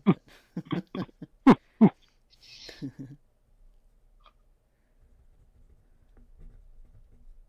Okay. So Leanise will be, once he's finished that, happily take her receipt and thank him and bid him farewell and leave the store after having a little wander around. Sure. Okay. Anybody else? No. Okay. So let's bring Alex's new character in. Alex, do you want to talk about your new character? Oh, Rekmit, what? Just quick, while everyone else is doing the thing, Rekmit would have headed back to his homestead to have his family dropped off a bunch of gold to his neckband, and then met everyone else back wherever they're meeting the new characters. Sure. So, Alex, do you have any ideas of how you want to bring the new person in? I was thinking if they do end up meeting up at the tavern at some point, I'd probably catch up with them there. Okay. I can introduce now, or either works. Did you decide if this person is from Half Hill or from Indelofen or somewhere else? So my plan was he's from Half Hill. He heard kind of the talk of the group with the mayor about the goblins. And that's not the first time he's heard of the goblins. He was part of the militia, and they even caught some signs of them themselves. But he was just sick and tired of the mayor doing nothing about it. And so after gathering his stuff together, he followed them out down to Indelofen, and then was planning on joining them and doing something about it. Okay. So probably walking around and asking people, have you seen these people? Exactly, right? Yeah, trying to locate them in the town. So Rekmit, as you're coming back to town from having visited your family, and Leanise, as you're coming out of Willem's Finery, you hear that you just hear, someone in town knows Rekmit as you're coming back down the road, says, hey, there's somebody looking for you. Just keep your eyes out, a little short fella, Cousin? And Probably Bert. and Leanise, someone sees you come out of Willem's Finery and says, pardon me, I know that you don't really know me, but I believe there's someone looking for you. You have the ears, and so there aren't very many people like you around. So they're looking for you. It's a little bit obvious that it must be you they're speaking about. And the guy looks kind of embarrassed. And You mean because I'm an elf? yes, no offense. It's just that you're, there just aren't very many of you around. So I'm sure it's you they're looking for. You know who it is and where they'd be? Probably over at the Rusty Anchor. I'm not really sure. Yeah. Okay. Well, thank you. Thank you. He walks off. Leanise looks after him, kind of puzzled. Shrugs her shoulders and kind of wanders back across the bridge. Okay, so I'm assuming that everybody's going to end up at the tavern at some point? Yeah. Yep. So, Alex, you want to introduce your character? You probably see them all enter at various times. Yeah, once I've seen the group that's there, I'll go ahead and order a couple of mugs of ale from the barkeep and kind of bring them over. And just introduce myself, say, like, "Hail, friends! My name's Gillian. I followed you from Half Hill," and I kind of give the whole backstory I just gave on the goblins and wanted to take action. So. Very nice to meet you, my friend. Welcome to my party. Your party, eh? Oh, nice to meet you. And he's kind of clips him around the ear. It's not your party. We don't even know if they've accepted you yet. Damn. People of the woods.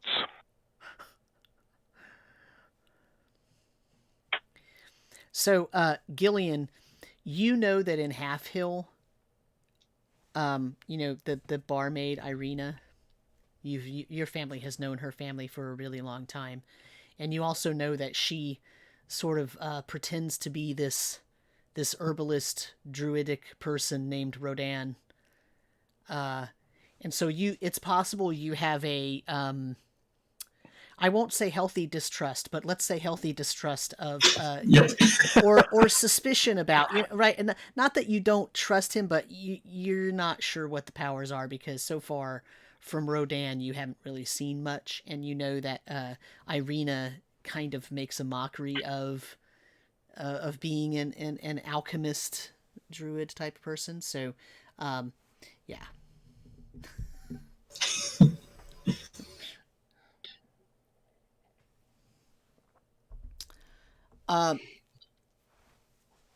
So, as you're all sitting, talking, whatever you're doing, Durngath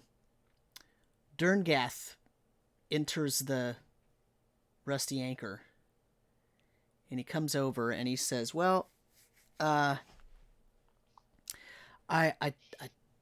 kind of leans down and says it quietly. He says, I took all the heads that she brought me over to the Baron.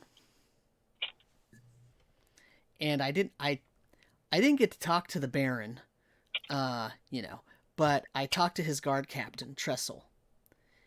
And he seems to think that if you bring these in, that the Baron will be okay paying for a whole bunch more heads. Ooh. He doesn't really want to put a price because he doesn't know how many there are. So this was just a down payment to say, hey, if you bring more, there will be some kind of bounty? So... Or does he want us to bring these heads up? He accepted the heads that you brought, and he's going to give you a silver piece per head for those. Oh. Okay. Very generous with the Baron. So that's,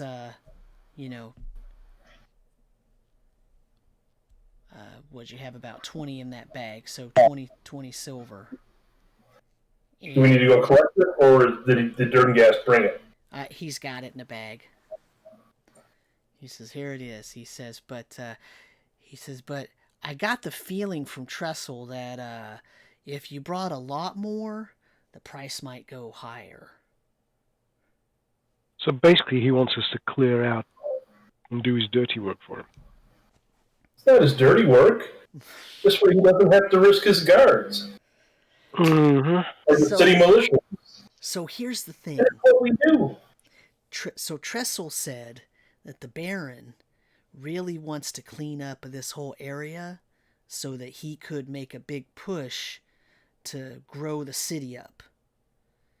And if he makes a big push to grow the city up, he doesn't want to be running into some goblins raiding all the outlying farms and all that. So it's pretty important to him, but he doesn't want to advertise because he doesn't want people to think there's goblins all around. He kind of looks around as if he's worried that other people in the bar are going to pay attention.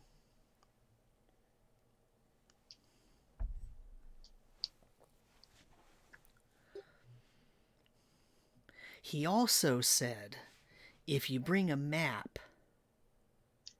that shows where all the goblins are, where they're infesting, if they have big warrens or whatever they live in, they have caves, wherever they are, if you bring a map to those so that he knows where the danger areas are, even if you don't kill them all, he'll give you a bounty for the map too. And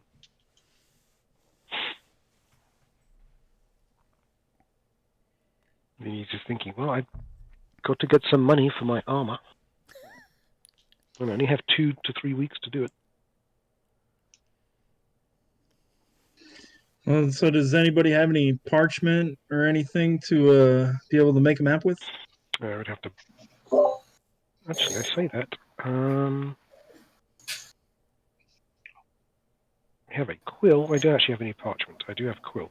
We could just use one of those scrolls that you've got. The ones you've already transcribed into your spellbook. It's no use to you anymore. Do we feel that this is going to be an honorable contract? Wait, you don't... Goblins are evil, you said. We won't have a contract with the goblins. Oh, you mean with whether he will honor his contract? Right. Well, if not, we'll just let everybody know in town that he's a coward and wouldn't go after the goblins, and we have to do the work for him. Man, suddenly Jake is like all against the Baron. Tell me on the doll where the bad Baron touched you, Jake. I mean, Jesus, that's like he suddenly comes to town and he's like, "Who trusts the Baron?" Well, it's one of those things, we go out and we do the job and we don't get paid. Mm-hmm. He would regret that.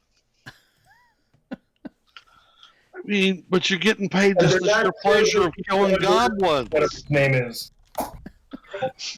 Who needs to get paid to kill goblins? We already got paid by selling their stuff, so this is just bonus and helping, goodwill with the Baron. We don't get control of who's in charge of the town, but we can control how we're perceived. Well, we need materials to make a map. I have that. Somebody needs to buy materials to make a map. You do? Yeah, Okay. I got that. All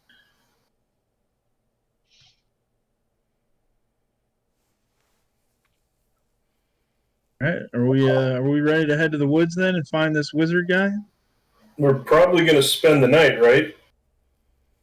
Head out in the morning? It sounds like a good plan. Okay, well, that was a good time to discuss it. Which way do we want to go? We still never did find those the Arkharn nest that we were looking for. But I would say maybe it would be a good idea to try and pick up Horus's trail and those acolytes. I think it's been a couple of days now. Yeah, the Arkharn nest will probably still be there, so I think that's a good plan. I hate to leave the Narrheit trail we've been following, but I get a funny feeling based on what we've learned about Horus that it's probably going to lead us right in the middle of all the fun. Mm-hmm. Yeah, it's all connected. Maybe we'll get the opportunity to map out some more goblin areas for the Baron.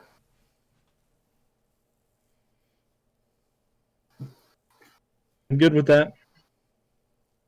It works for me. As long as we're killing some goblins on the way, Gillian's on board. Okay. So you want to spend the night then in town, or Rekmit will probably go to his homestead? So where are we staying? Rekmit's house. Yeah. Ah, cool. Farmstead. I love how the two newbies just invite themselves right over to Rekmit's house. Yeah. Absolutely. Hey, look at the apple and I go, You guys are all cool with axe throwing, right? I have a place you can do that. Oh, cool. But this new gnome, you're going to have to spend the night because I don't have room for you tonight.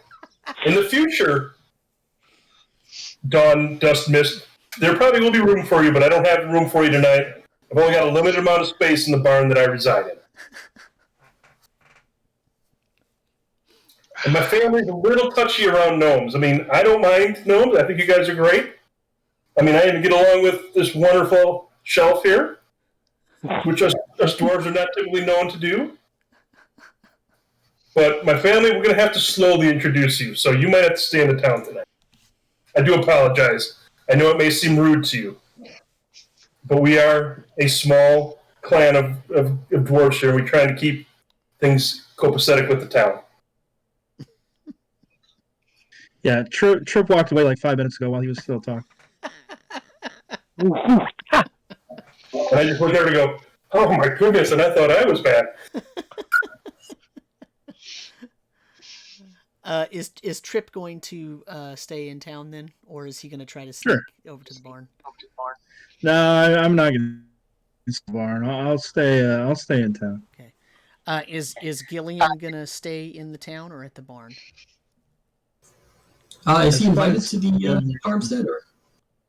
Oh yeah, Gillian was definitely invited to take off the gnome. All right then, we'll head to the farmstead. I don't care if you don't know. You can come. Great. I'm going to order up a keg of beer. You're going to have to bring that, Burnie. I know.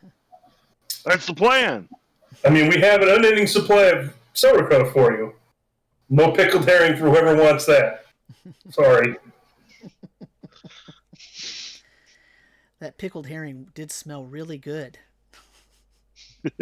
Yes, it did. Okay, so I'm assuming you plan a meetup area for the next morning? Yeah, probably at the guard tower on the way out of Indelofen, back down that road, because we'll just come through the town and we can all meet up there at first light or, right before early dawn. Okay. Whenever the gates would be open, that the town would let us in and through. Okay. Any other last-minute business you want to do in town before you head out? Probably need some rations to go. Sure. I mean, I'll assume that you all stocked up. Any church business, Jake?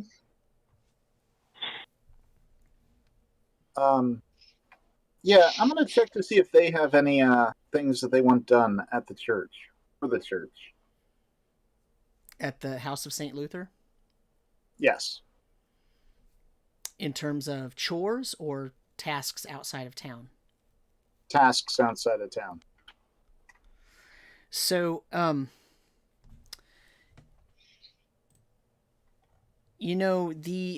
Alistair offers you some morning tea. And he says,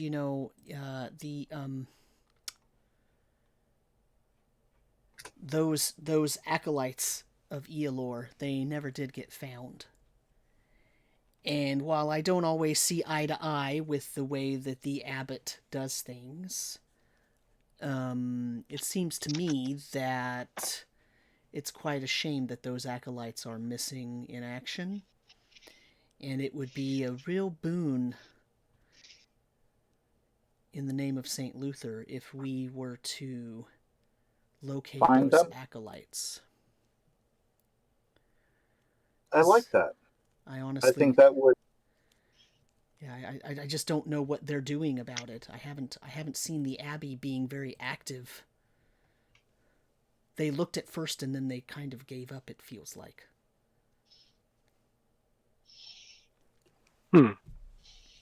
I like where you're thinking, Brother Buster. Very well. If you find them and you bring them back to town, if you bring them here, we can heal them up and clean them up and bless them and make them look real good before we return them to their Jake's getting us stuck in the middle of cult politics. Yeah. And if they are not alive, we can bring them back and we can still bless them and clean them. Very well. I mean, if they gave their lives in defense of themselves and of Ealor, then St. Luther would appreciate that as well. There's no real conflict between Ealor and St. Luther. It's just that we have slightly different ideas of how to go about certain things, that's all. And so if they were cleaned and cleansed and spiritually blessed by St. Luther, I don't think there would be a problem. Do you? No, not at all. Excellent. Okay, I head out with the rest of the party then. Okay, so it is almost 9 o'clock. Let's take a 5-minute break. That way I can refill my tea. That's how I know when it's time to take a break, because my teacup is empty. I need to refill it. So we'll take a 5-minute break. I'll make some tea. We'll come back, and then you'll leave town. We'll be out in the wilderness. Excellent. Sounds good. Sounds good.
Viking plans. All right, and we are back with the second half of the session. So, our intrepid band of adventurers is leaving town, and so let's put up the external map now, the exterior map, the wilderness map, real quick. And so, you're leaving town. Which way are you going to travel? Are you going to travel towards the Oxwood? Are you going to take the road north and try to cut back up into Foretop? What's your plan, Stan?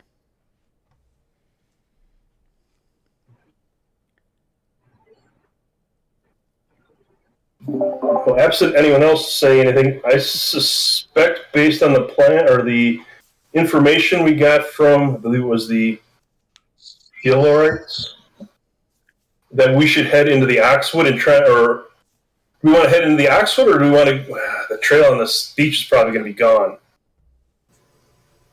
Let's follow the shoreline. Okay, so we can follow the town out and then follow the shoreline down and try and find about where they were. We can at least see where they went in, if possible. Okay. We need. I mean, there's a road right there. We can just go right down the road. We can take the road, but then it goes into Oxwood itself. I don't know if we're going to find a trail or if we should, and like Jake was stating, I got a question. Hey, Gillian, Gillian, what is your specialty? I'm an archer. How good are you at picking up on cracks and stuff?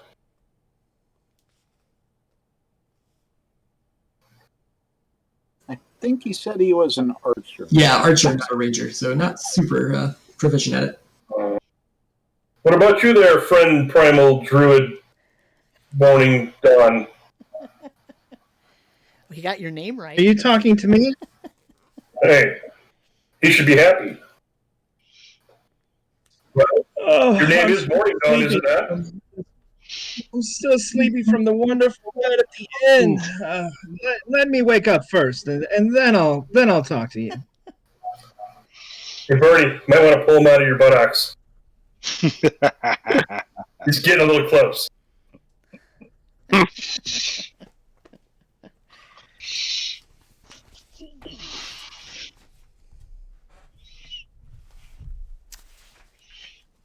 right, so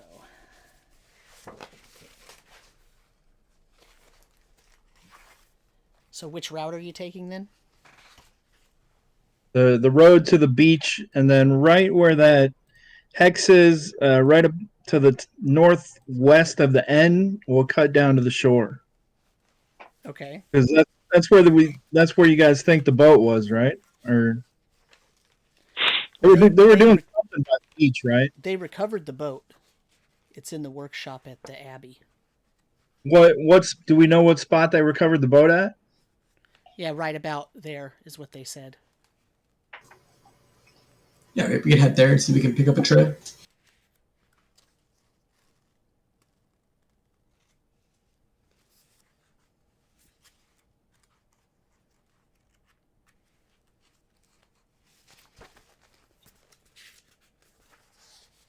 Okay. All right, hold on one second. Sounds like a plan. Will this take up, Samuel? Are we going to need a new map? Are we going to need a new map? Does it take us? This is the beach where they were acquired, below where the map shows right now. Yeah, no, the right where the sort of there's a piece jutting out. Let me hop here onto. Because we can see like two of the glades. Right here is where the boat was found washed up. Oh, I thought it was farther in. Okay. And when they found the boat washed up, the footprints that were seen sort of went this way, right? They kind of went into the Oxwood. And then they never really found them. All right. Then the real plan is we're going to go to that point and search for tracks between the beach and where the Oxwood picks up. Oh.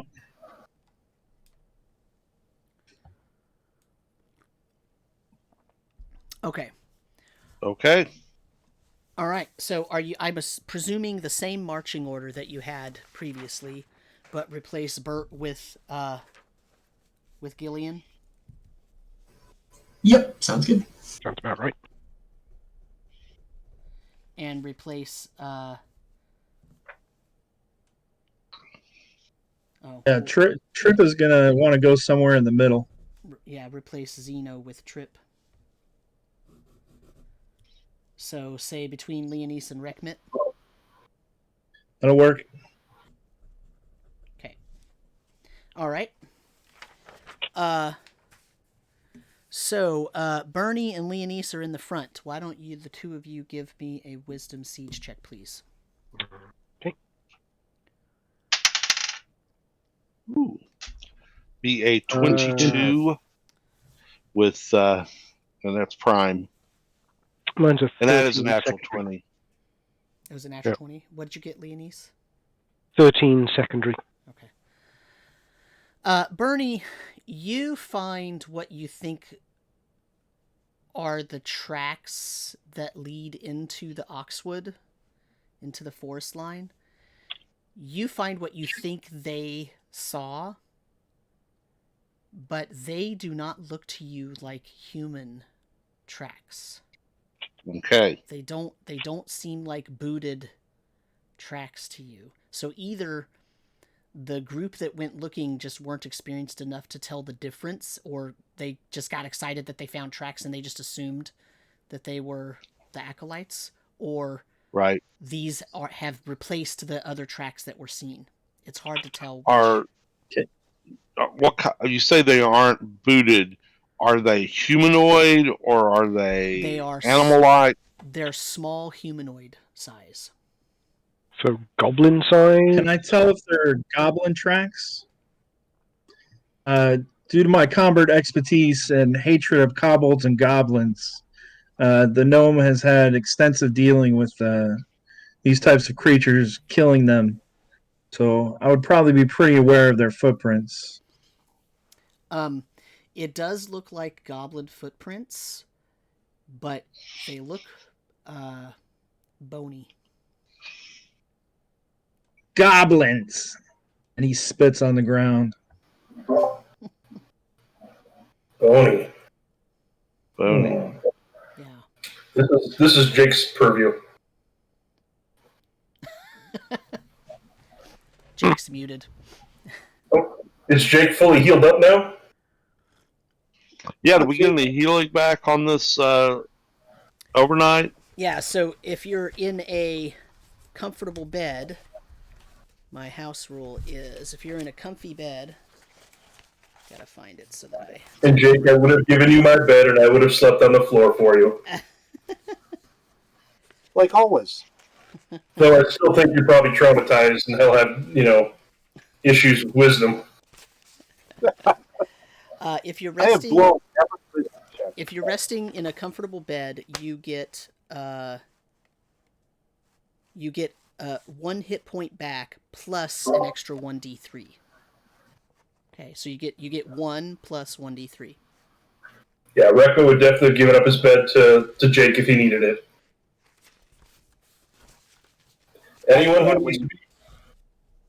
Anyone who needs to be in front of Rekmit to help him not get hit, he's going to give him his bed. He treats his meat shields well. Hey, I understand the way of the world. I think I've proven myself, but you still keep him healthy. So when Jake looks at the footprint, is it perhaps skeletal? Yes.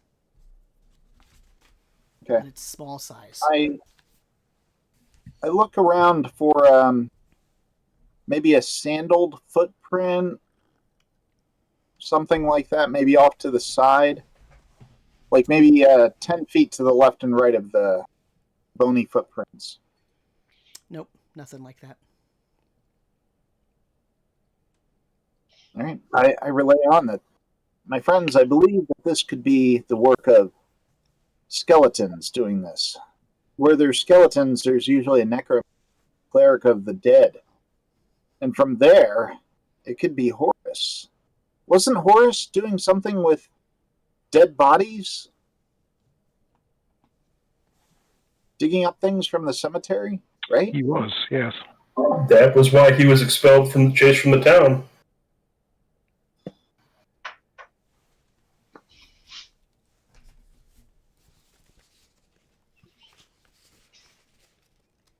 All right. We continue to follow them, I guess, as best as we can. The bony footprints. Who's going to actually do the following? This is where you really need a ranger, but... Yeah. Morris to the rescue. Wrong world. I mean, I'll try to follow as best I can. I spotted them, but I guess I just have sharp eyes. I'm not a tracker. Burnie, you are our only hope. Okay, I will. Yeah. Go ahead. Burnie, come here for a minute before you try that. And I'm going to whisper in his ear and cast the spell Sharpen Senses. Oh, nice. I'm not sure Burnie can get that low, but if he crawled up his leg, you could like Master Blaster and just sit on his back. I'm not opposed to being the Master Blaster. I actually like that. So let's see. Who run Bada Town? Oh, Sharpen Senses, +1 to checks involving 1 sense.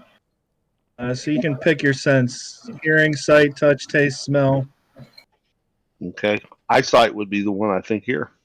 Okay, so go ahead and roll me a Wisdom Siege check. Okay. And that would be a 18. I mean, that's primary. You easily follow these into the forest here, and about a half a mile in, just like the map shows, the forest gets a little bit thicker. And right about at the end of that blue dotted line that I drew on the map, you now see that not only do the tracks continue, but they go off in various different directions. Some of them go in that direction, some of them come off this way, some of them seem to go back toward the road. They, in fact, spread out quite a bit, as if the group of whatever creature left this was sort of walking together, and then when they got to this part where the forest gets thicker, they split up and went off almost in single file. So there are about 5 or 6 different trails to follow. Burnie.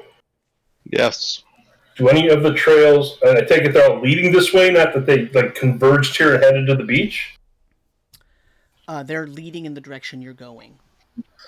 Do any of them look like they're deeper set, like they were carrying something?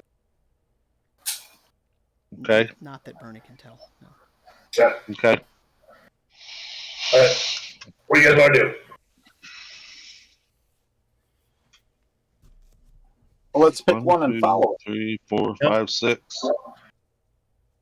Actually, let's search this area, see if there's anything about it that would be a reason why all of a sudden they scattered. Yeah, I was wondering the same thing. Yeah. Here to go. Look for flesh or blood or any other kind of signs of struggle or anything that would have happened. Okay. Okay. Whoever wants to search, go ahead and give me a Wisdom Siege check and tell me exactly what you're searching for. Like, are you searching the ground? Are you searching the foliage? Are you searching, like, the footprints? What are you searching? Leanise is looking around, just in general, for Okay. anything happening, rather than searching. Yeah. I'm going to look very closely right at where they split. Like, I'm going to look up and see if there's anything above or around it or on the ground that would be a symbol or have something significant about it. Gillian's pretty short, so he'll be focusing on the ground, maybe looking for like just anything around there. But he also got a grand total of 2, so he's not seeing much. Well, Well, I got a 19, so Okay. Rekmit, oddly enough, gets a 17. It's not prime, but so he's like checking the trees and the tree trunks. Okay. What about Trip? Trip found an apple and is eating it, enjoying an apple. Okay. So Burnie and Rekmit got the higher rolls. What did Leanise roll? She didn't. She was just keeping guard. She wasn't actually looking. Okay. So Rekmit, your roll wasn't prime. Burnie, yours was. Is that Correct. okay? yes. Okay. None of you find anything that's really obvious. The best you can do is notice that it does look like it's a well-traveled path. It's not like one time they went and left footprints and that's the only evidence. Like it almost looks like game trails. So it's not just footprints, but also you can tell that there's a definite pathway. It's not as if they cut things down to make a road or something, but it's definitely had passage of individuals. Okay. What do you guys think? Well, I mean, evidently they all lead somewhere. My best guess is we either take the one that goes northwest or the one that goes west, because the others kind of lead back to the road, and if they're just game trails. But the best bet would be either the one that goes straight west or the one that goes northwest would be my guess of a direction somewhere that goes anywhere other than back towards the beach. But that's just me looking at stuff. Let's start with the northwest one. Are there any burrowing creatures around, Samuel? Like a badger, raccoon, squirrel? Let's find out. No, not really. In fact, it's pretty eerily quiet. There's not even any birds or other. There's not even a lot of insects around here, to be perfectly honest. Seems unusual in its own right. Yeah. This is a great place. No bugs, no. Oh, I'd say we'd probably pick the path in the middle, yeah?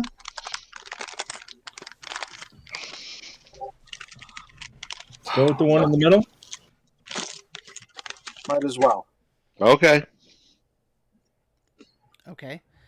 So the one in the middle, what does that mean? Does that mean The one that's going to run them parallel to the road. Yeah, you got two going south, two going north, and then the one in the middle. So the one going west. so this one here? Well, yeah, No. that one. No, the next one I would say. Because that one's just still heading back to the road. Rekmit says that seems like a waste of time. I mean, we'll do it if you want, but the one It's headed next to the road right now. It's headed next to the road right now, but it goes deeper in the Oxwood, and it could curve up. I still, knowing the area, know it's going to hit the road. The one going straight west is taking us deeper into the Oxwood. The one to the northwest tends to take us back towards the... They're all going to take us someplace where these people are going. Because the trail, they're going down the trails. They're not coming back up on them. It's not like we got here and there's just some random trails here. We're following them, and it looks like they're continuing down all the trails. My point is just... Where are the glades? Samuel's going to have to enlighten me on that, because I don't know. The glades are that's just the name of the wilderness area down south of the map. It's like Everglades. It's like a swampland, mangrove forest kind of area. Snakes and crocodiles kind of place. Yeah, we don't want to go there. Cool. We don't want to go there. That seems spooky. Waste of time, trust me. It's the Florida Panhandle. And Rekmit's like, you can tell, it's not even like he's just being rational. It's like, No, he just doesn't ever want to go there. It's like an irrational fear. If anyone has any kind of insight into people, dwarves.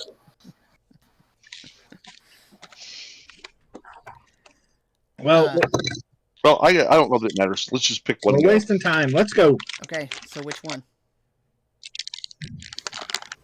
I guess the one that's heading straight west. Okay. Straight west sounds good. So the one above the red line there? Yeah. Okay. All right. So you follow that for... Let's use this map. You follow that for a while. Okay. Like a couple of miles. Okay. And it takes you, it kind of gets, it kind of meanders a little bit. It's not a straight shot, but eventually it gets you to this area here where this is a pretty dense forest, okay? So it takes a while to travel a couple of miles in here. There are some thorny trees and bushes around that are just wreaking havoc on any kind of cloth that you have, okay? And ultimately, you're in this forest, and then there's a clearing. So I'm drawing the clearing here. Okay, now you are down at this southern end where I'm putting... Actually, I take that back. You are actually coming into it from here, where I put the X. And on the other end of this clearing, so all of this up here is all trees, dense trees, okay? Everything right down here. That's all dense trees. This is the clearing here in the middle. And what you see over on this far side is a huge mound of dirt.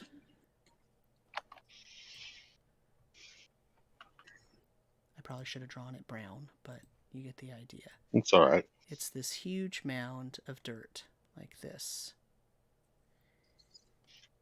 And it's about 30 feet high.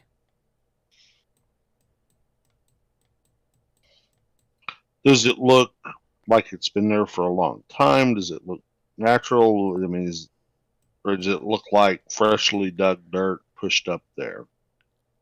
Well, you're pretty far away from it, but from okay.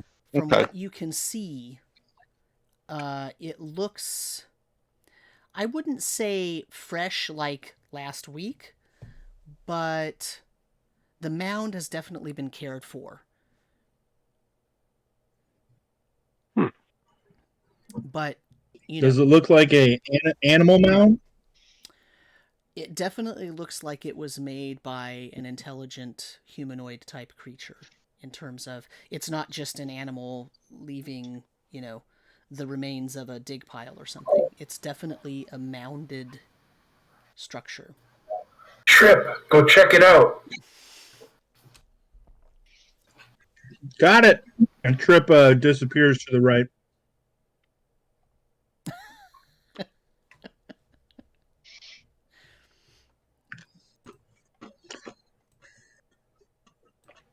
Guys, this definitely seems like a Druid thing. He can figure it out. Sounds like a Druid thing.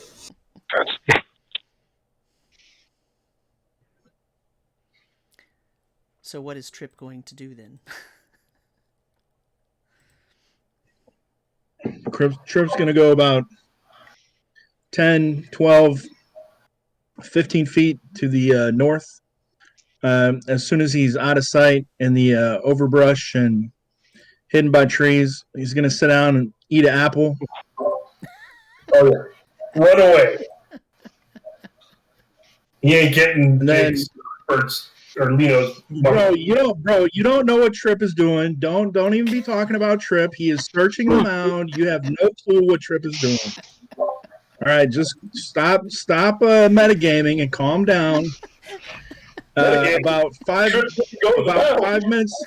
About 5 minutes later, maybe 10 minutes, Trip comes back and he says, I didn't see any goblin skeletons, and I can't make out what lives there. Hold on. After a minute, I'd have been like, I didn't see no Trip. Let's go, guys. And we would have at least Rekmit would have started into the glade. After Well, 1 minute? Yeah, I'll give him 60 seconds to go sneak around and get around it and come in. He's a druid. He can move fast, I figure. He's not little. He's going on for 5-10 minutes. I mean, it's like I'm giving him a minute to do something. Holy metagaming. That's not a metagame. I don't know what you're doing. You're acting on information that you wouldn't have. No, I'm acting on you went off. I don't see anything. I don't know where you went. I give you about a minute. You told me to go off. Okay, then you're off to a whatever you're doing. Hold on. So let me ask you this, Rekmit. Would you have given Bert more than 1 minute to go scout out a place? No, not when it's this close. I figured within a minute he'd have made it over there. It's a 30-foot mound, so... If you want to say it takes me longer, I'm okay with that. But I don't want 5 to 10 minutes to be way too long to go, I'm not seeing anything. But if you guys feel that I'm mitigating it, then I'll just sit and wait.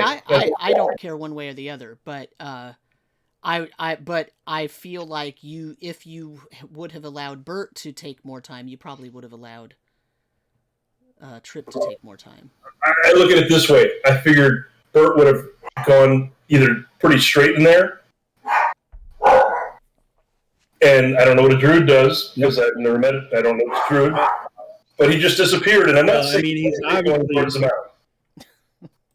He's obviously the tiniest member of the party, and he's going to explore a unknown, dangerous area. How tall is he? Yeah, and he's going to be cautious. Gillian's actually fairly tall, perhaps. That? I didn't do Who's taller? but I'd say Gillian's probably taller than the gnome. I'm 3'5".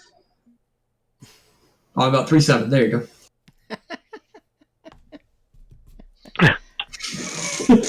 Definitely didn't just pull that. I mean, he's the little tiny 3'5" gnome druid that is weak is not going to go charging through the clearing. Sorry.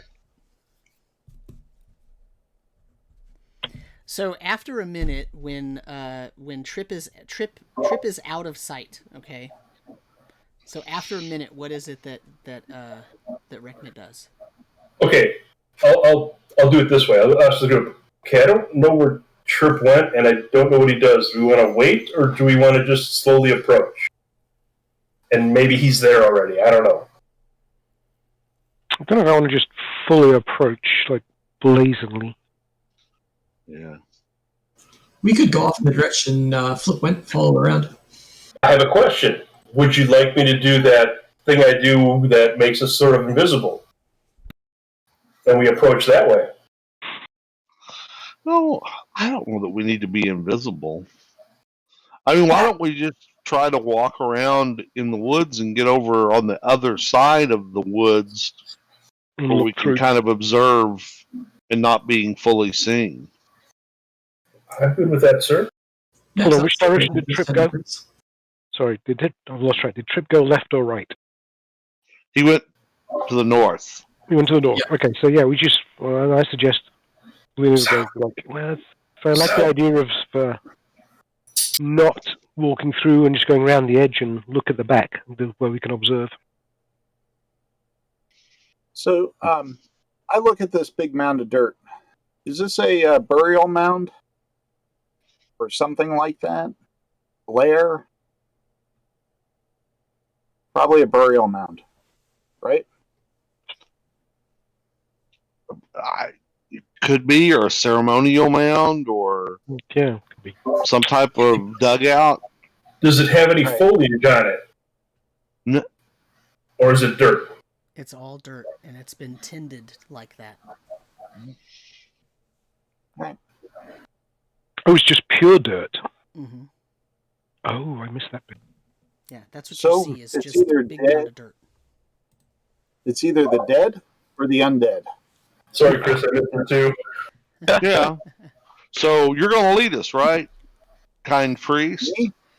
I'm going to lead us. Although you're not a priest of Moradane, but we'll have to trust that. You know what? I will walk up front with Jake. Yep. Rekmit Get will out walk the with him. out the field, and I boldly walk across the middle of this. I'll step terrain. out with him and go with him. Well, Leanise will stay back a little bit, so you know the front, but keep up with the party, maybe 20 feet behind. And by the way, Rekmit is nervous as a bunny rabbit and ready to dodge right behind Jake and in between. He's like, oh crap, I think I might have been an idiot. Okay, so Jake is walking out toward the mound, Yes. Yep, I'll go with him. and Burnie's going with him, and Leanise is as well. No, Rekmit is. No, Rekmit is. Rekmit. Okay. And Leanise will be about Stay back a little. 20 feet behind. So Leanise and Gillian are staying back. Yeah, we're still following them out. We're just hanging back a little bit. Okay, so Burnie, you're behind me. you're in the clearing out of the tree line, but you're not going up to the mound. Is that correct? Yes, just kind of keeping a little bit of distance behind him. And Trip is up to the north and behind the tree line, so nobody can see him. Okay, so Jake, lead the way. Where would you like to go? Straight ahead.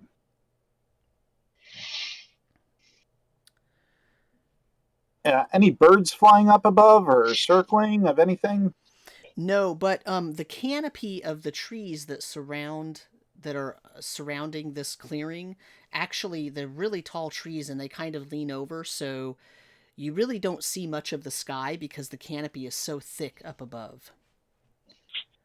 Okay. So it's not a clearing where you could look up and see directly into the sky. It's pretty dark. Well, at least we got to fight in the shade, right? That's right. No sun beating down upon your neck. So as you get closer to this, you do see that there is a sort of area here in front of it that has been it's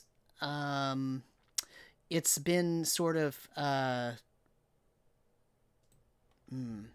do I describe this? It is a case where it has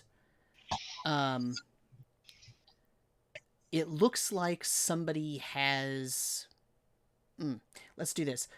Jake roll me a Jake can roll me a wisdom siege check. That would be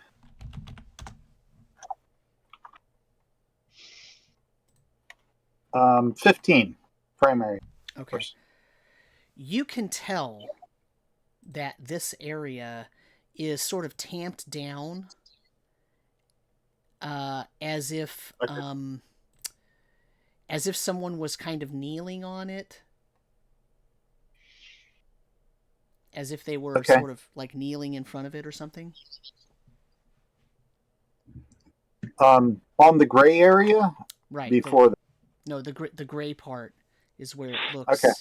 It's just ever so slightly different from the rest of the surrounding ground, but you could tell that it looks kind of like somebody was either kneeling there or sitting there or something.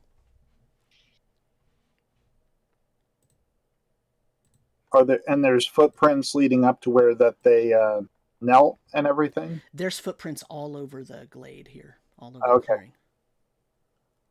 Now, are the footprints skeletal or humanoid or living? They look like the same footprints that you've been following down the trails. Okay.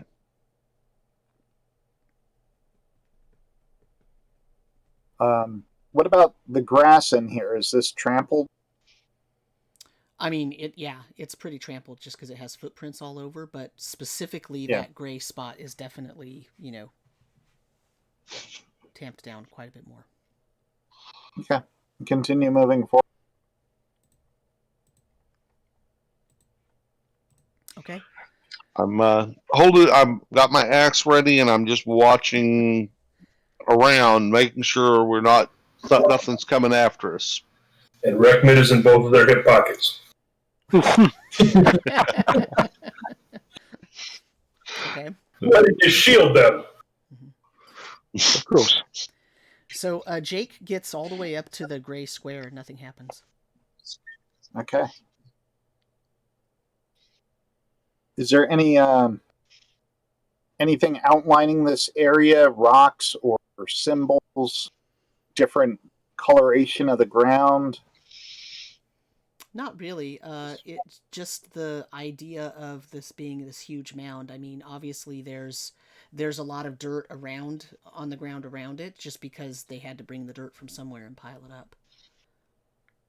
Oh. Okay. So. Well, we could work our way around the mound to see if there's like any kind of opening, or how high does the mound look to us now that we're close? Still about 30 feet. So it's 30 feet tall, and okay. Okay.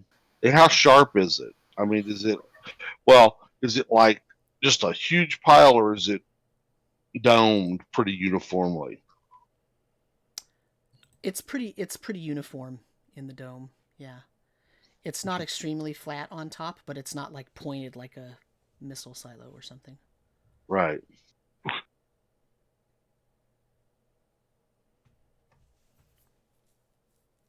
I step onto the gray dirt. Okay. Oh no! There's always one. It's like I step into the pit trap. So, Jake, you notice that the area of dirt right in front of the gray square, I mean, it's not really a gray square, it's just where the ground was tamped down. But you notice that area, the dirt that's there looks a little fresher almost, like it was freshly packed. More so than the rest of it, although the rest of it still looks cared for.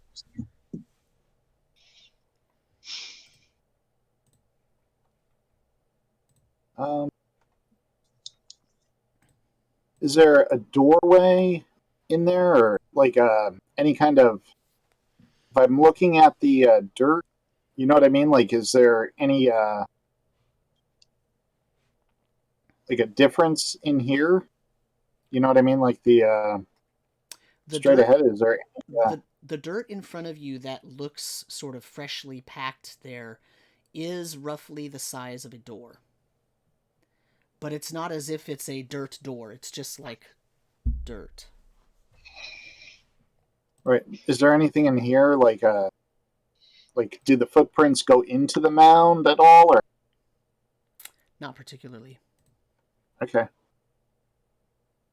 I take my foot and I kick the ground back, and like a sweeping motion to see if it reveals anything.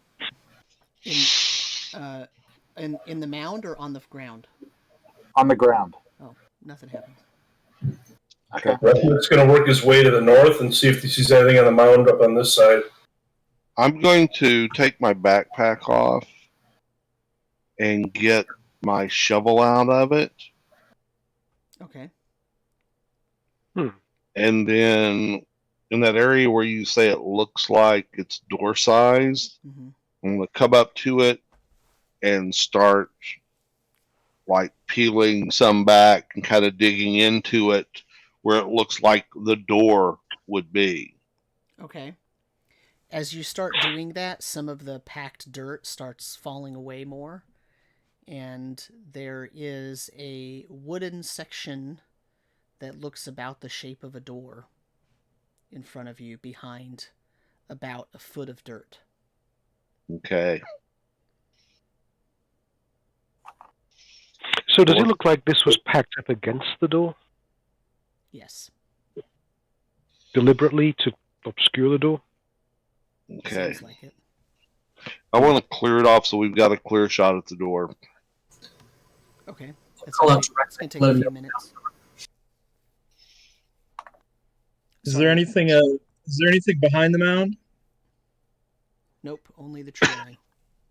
So Trip is going to come out of the trees right about here and see Rekmit and be like, "Hey, I did my survey. It looks like a mound of dirt." Hey, Trip, you're right. It's a mound of dirt. You did great. Thanks, buddy. Rekmit heads back to Pat him on the back. like a perimeter to watch, see if anything happens while they're digging. Okay, so once I get it cleared off, I'm gonna take my shovel, put it back in my backpack back on. Okay. Get ready to go in here. So it's going to take a few minutes to clear that off in a way that makes it so that the door isn't so crowded with dirt that as soon as you start to open it, it's going to spill down, right? Right. It's sort of like if it snows and you open your car door and you didn't clean the snow off the top, the snow goes all on your chair, right? I haven't had that happen in the past 3 weeks or anything. So it takes a few minutes, several minutes to do that. Okay. And then you're done. Now what? Okay. Is there like a handle, doorknob, latch? Nope. Just a piece of wood. Just a piece of wood. So it would you pull it open, push it in? Are you trying those things? Oh, I'm looking at it to decide what, where are the hinges, what does it look like it would do, or is it just a piece of wood in the way? You don't really see any hinges. It just looks like a piece of wood. It just happens to be like door size. Burnie, expose the edge and see if you can dig under it. Okay, I'll do more digging then and see if I can expose out to the edge of it. Yeah, you can get a nice thin ridge all the way around if you want to. Okay.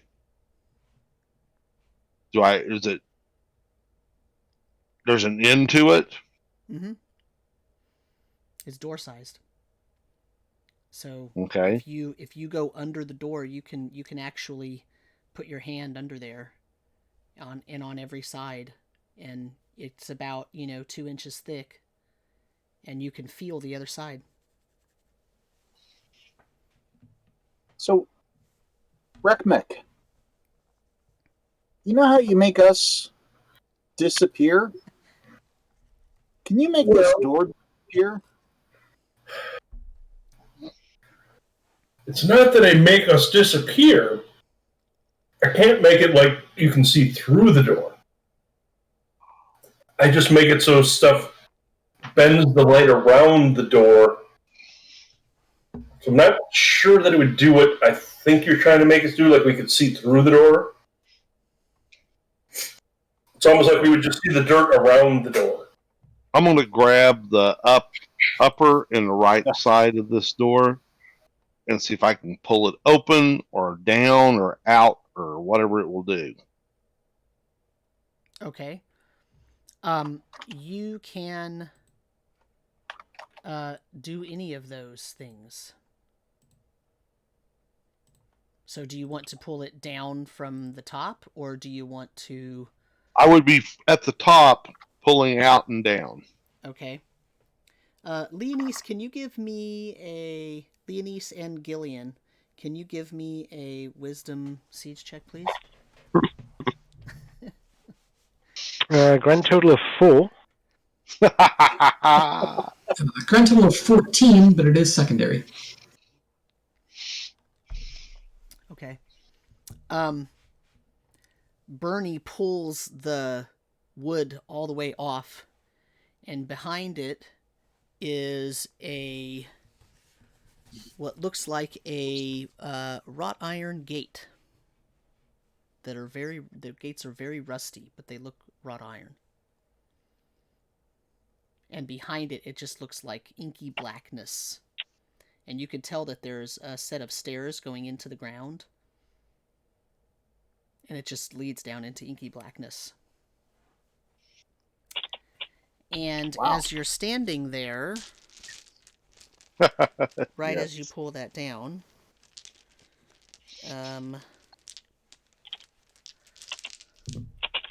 4 arrows come out of the woods, 2 from the south and 2 from the north. And based on your positions, let me write where they're coming from here.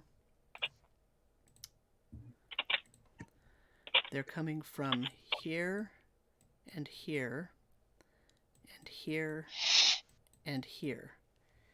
And so one of them is attacking Trip, and I rolled a 15, so that's going to be a 16 to hit. I don't know if that hits Trip.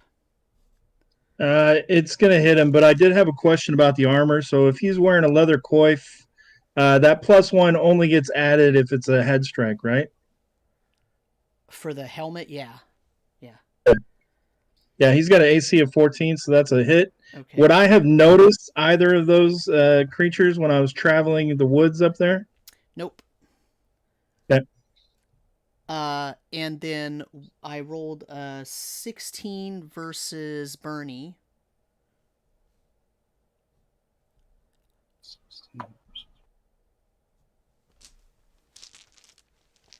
Oh, that hits. I'm sorry. I rolled a 15 versus Gillian. It actually misses. Okay. And I rolled a 18 versus Leanise. Oh, that hits. Okay. So these 4 arrows fly out, and unfortunately, it hits everybody but Gillian. Everybody that it aimed at, but Gillian. Trip, 2 damage. Leanise, 2 damage. And Burnie takes 4 damage. Gillian deftly dodges the arrow. And you can tell immediately that these are shortbow arrows. And that they came from the north and the south. And they came from a high angle.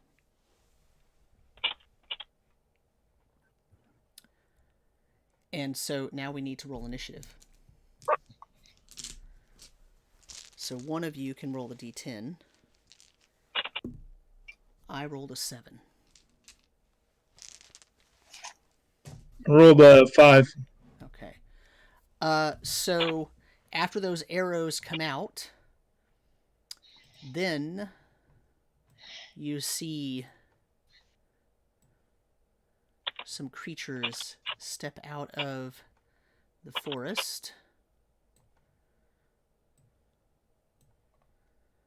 They kind of like skeletons. They do look kind of like skeletons. The thing is that they are small. I'm going to leave them that size in terms of the token, but they are goblin-sized. Mm-hmm. And they have armor on, and they have a weird glow to their eyes. Oh. It is a slight greenish glow that they have.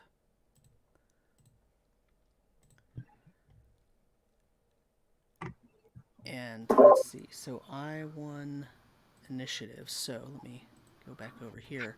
So these individuals here are, let me move this over a little bit. These individuals are going to, let's see. These ones are just walking forward. They can't quite make it to you because they're small, so they don't move as fast. Their stride is just not as long, although this one makes it up to Trip and attacks Trip with a short sword, and I missed. And then it is your turn. What would you all like to do? Jake, can you turn them? Yep. Because if you don't, I'll lure them. No, save it. The turn is free. It is. The turn attempt is free. The result will be I'll painful. let you try to turn them first. Yeah, always. So, wisdom check, and I'm just looking real quick to see if that's a. Is that a cone in this one? This game? No, it's anything you can see, I believe. Yeah, I think so. It's Anything see you? 60 feet. Oh, see you. Yeah, but yeah, it's technically it's anything that can see you. yeah, because they have to see you brandish your holy symbol. All right. So it's what, a 60-foot area? Let me Yep. check. Maximum range for turning undead is 60 feet. All right. So I think that that is gets them all, right? Get them all. I Yeah, believe. you're actually right in the center. That's pretty good. It might not get the 4 on the outside. so I will make a 13 wisdom check. Okay. Yeah, if these are 5-footish squares, then it would actually You do actually get all of them, I think. Yeah. get all. Yeah.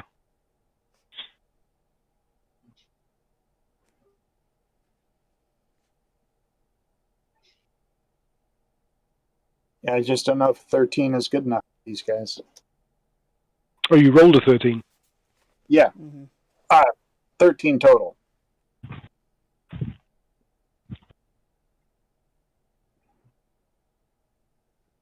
Remember, turning. Yeah. I do believe that is good enough. Let me check one more thing. Yeah. I think it is because Yeah, and then it's a die Oh. 12. Treat it like it's prime. Right. and their skeletons. Well, it'd have to are be one. prime. Cleric would have to be. Cleric can have prime. So then it's die 12 plus your charisma modifier.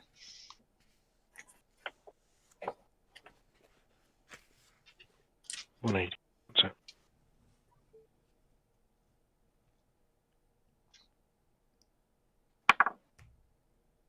Wow.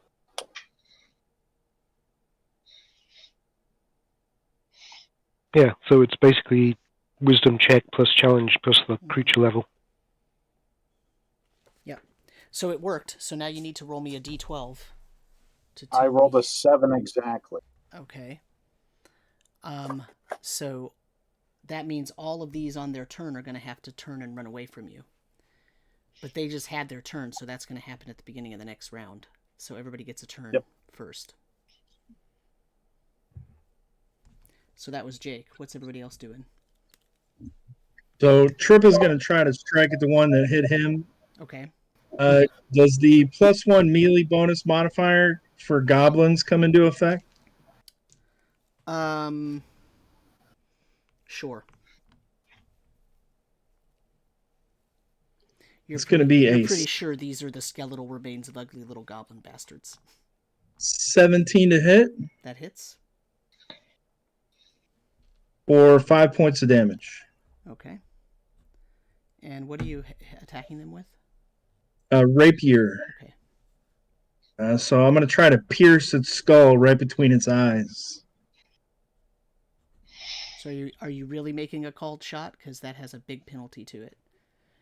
I absolutely am not, but instead of trying to stab through its ribs, and Yeah. I was just trying to justify the damage. Okay. Okay, next. That was Trip. Well, I'm going to charge over and hit number 7.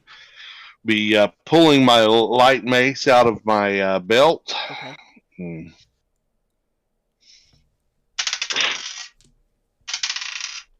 And that would be a 23. Nah, that doesn't hit. Yes, it hits. Okay. For 6 points of damage. Okay. Using a mace? Yes. Okay. You shatter this thing and it breaks into 100 pieces. 100 little small goblin pieces. Who's next? Can Leanise see anything in the trees that Yes. fired at us? I can. You see at least 2 of them up north and 2 down south from where those arrows came from. Fine. I'll take the one to the up north to the east, on the eastern one, and fire magic missile. Okay. So it's 4 points of damage. Okay. All right. Let me put some tokens out for those. So this was number 8. And this was number 9. This is the one you attacked. Yep. So you took 4 points. Okay. Oops. And then here's 10.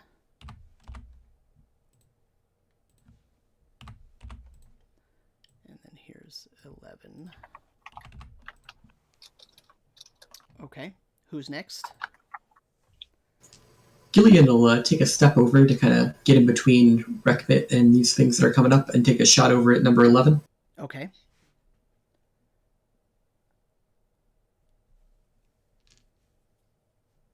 Oh, that comes to a 7 total. That is a miss. Arrow goes wide.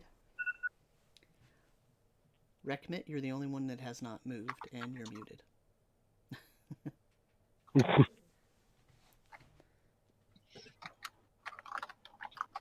Rekmit runs up behind Trip and puts a shield rune on the back of his head. Okay. All right, and then it is their turn, and I believe they have to move away from you purposefully. Well, no, it's initiative, isn't it? Oh, yeah, that's right. We have to roll initiative again. Sorry. You are correct. All right. I forgot that. I lost. Went first. I lost. So it's somebody else's turn. You're what? I said I lost initiative, so it's somebody else's turn. Go on, I'll do it. 3. Oh, Okay. you got a 3, Bert, did it? It's not Bert anymore, Leanise. No, that's true. Gillian. Halfling. Yeah, just go halfling.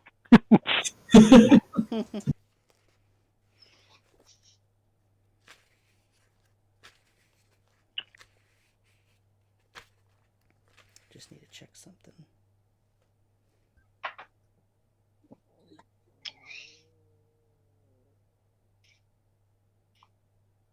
Okay. All right. So here's my roll. I rolled a 3. What'd you roll? 3. Okay, so re-roll. I rolled a 5. Go, Gillian, go.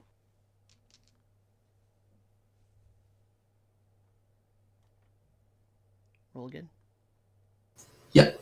We got a 1. Oh, okay. So they're going to flee. Which means Does that Trip get an opportunity of attack? Trip's going to get to attack number 1. The rest of them are going to move fast enough to be able to get away. Oh, what is that? Oh, that's a 5. It's That- like cocked on the owlbear. What a cheat. I'll roll it again. You don't have to use But that. it's- Remember, you can use regular dice. Yeah, I know, but I don't mind. But it showed up as a 5, even though it's leaning against the D6. That cheater. It's up to you guys. So that one ran away. You missed it, and it got all the way away. So they run at full speed, so that's 4 times their regular movement rate. So they're gone. They run literally back into the wood line, and that you don't even see them anymore. You hear them running through, like you hear the leaves and whatnot as they pass through, but you don't see them.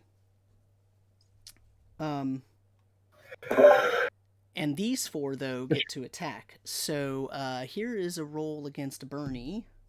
Ooh, I rolled a 20. Here's a roll against Gillian.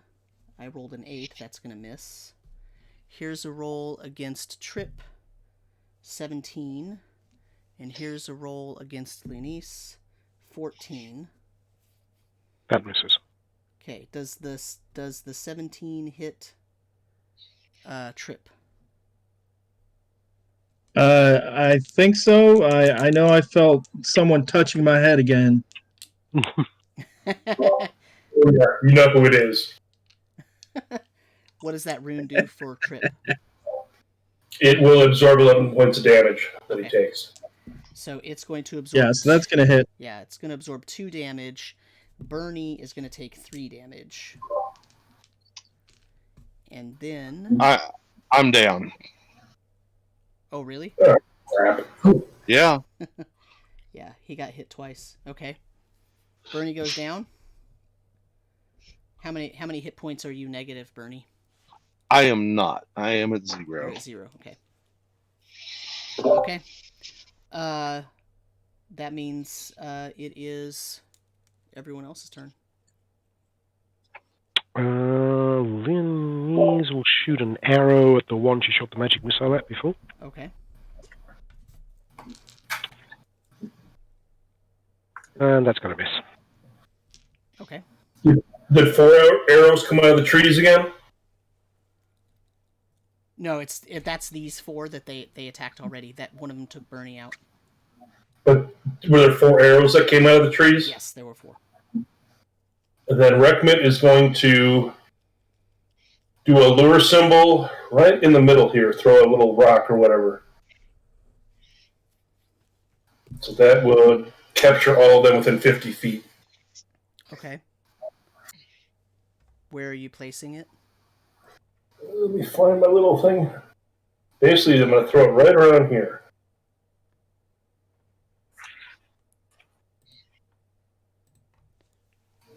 Okay. Just make sure you place it so that none of the other party members see it, right? Well, We're all looking at the trees, right? make Yeah. saving throws. Yeah. I'm more worried about things shooting at us than I'm worried about my party members worrying. So what's the save I on that? see him go down. I'm like, okay, stuff still hasn't been run away, so I'm going to try and lure him. Is that a wisdom save I have to make? Yes, it is. Okay. Miss. Ooh, that one makes it. So does that one. So these top 2 fail the save.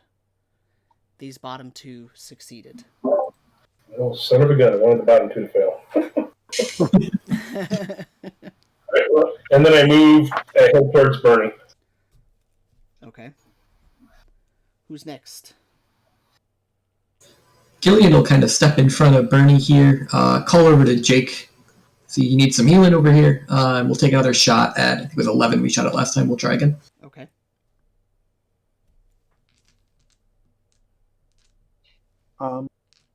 Same thing, a 7 again. Yeah, nope. Jake's gonna double time it over there, Okay. and I guess next round I get to cast the spell. Yeah. But until then, I'll try to defend him. You know, put my shield in front of him for his chest or whatever. Okay. Trip and Rekmit. Do a quick selfie. Trip is about, I think, at max range to hit number 11 with his short bow, so he's going to pull out his short bow Okay. and fire at number 11. Yeah. It's going to be a 13. That misses. Okay. Leanise will... Yeah, she hasn't gone yet, right? Leanise will, hearing that commotion around Burnie, will turn around and try and shoot at 11. Yeah, 11. That's what 11. Yeah, that misses. Hey, I'm sorry, Samuel. That's going to be a 14 because I get the +1 because it's a goblin. Yeah. So it hits. How much damage does it do? 3 points. Okay. 3 points. Oh, you knock that one out of the tree. It falls into the underbrush. Oops. And Leanise misses. I'm going to start rolling real dice. Yeah, roll real dice. I became wary of the owlbear dice real quick, so I started rolling my own. Yeah, because it's like I haven't got double digits yet. I'm not saying the owlbear dice are horrible, because I've still rolled horrible with my own dice, but at least I had a few good dice rolls. Yeah, and at least you get to feel them while you roll them. So Exactly, you got the satisfaction. And you can beat them up and throw them against walls. Rekmit, did you go that last round? We didn't have a new round, right? Because I did the lure, and then I ran down towards Burnie. That was the lure round. Okay, yeah. So roll Yeah. initiative. I rolled a 5. I lost it last time. Someone else. Roll it, Jake. I rolled a 10. Nice. So you're up. Rekmit will wait and see what else does. You're gonna. I do heal what? Burnie for 8. Sorry. So Jake heals Burnie for 8. Okay. Yes. Thank you. And what's Rekmit doing? Well, if he sees it, as he sees Jake healing Burnie, he will pull out his sling and throw it or shoot it at the southernmost whatever's in the tree. Okay. And he will hit a tree trunk and make a big thunk. Who's next? I got it! Leanise will come down. We'll shoot at the one in the tree. Well, that's a 15 on the die, That which hits. is an 18, and then 5 points of damage. Okay. For number 10. Okay, so it falls out of the tree and dies. Now, these two are going to come to this lure, so I don't know if you all want to try to destroy them before they get there, or if you just want to wait for them to come to the lure and then attack them. Yeah, let's just wait for them to come. Yep. Burnie needs to get some payback for getting knocked down. So on their turn, they're going to climb down and move over to here. Actually, climbing down is going to take some of their movement, so they're going to get to about this far. And then we roll initiative again. I rolled a 4. Rekmit, you go again because you won.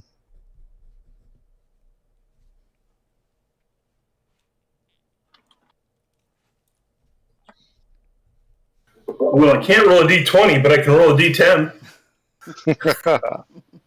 I rolled another 10. Okay. So Okay. you all go. Nice. Let me make sure that's actually a 10. Yep. Yeah, that's a 10. So who wants to finish these off? We should let Burnie Burnie? get at least one of them. Yeah, I would want to.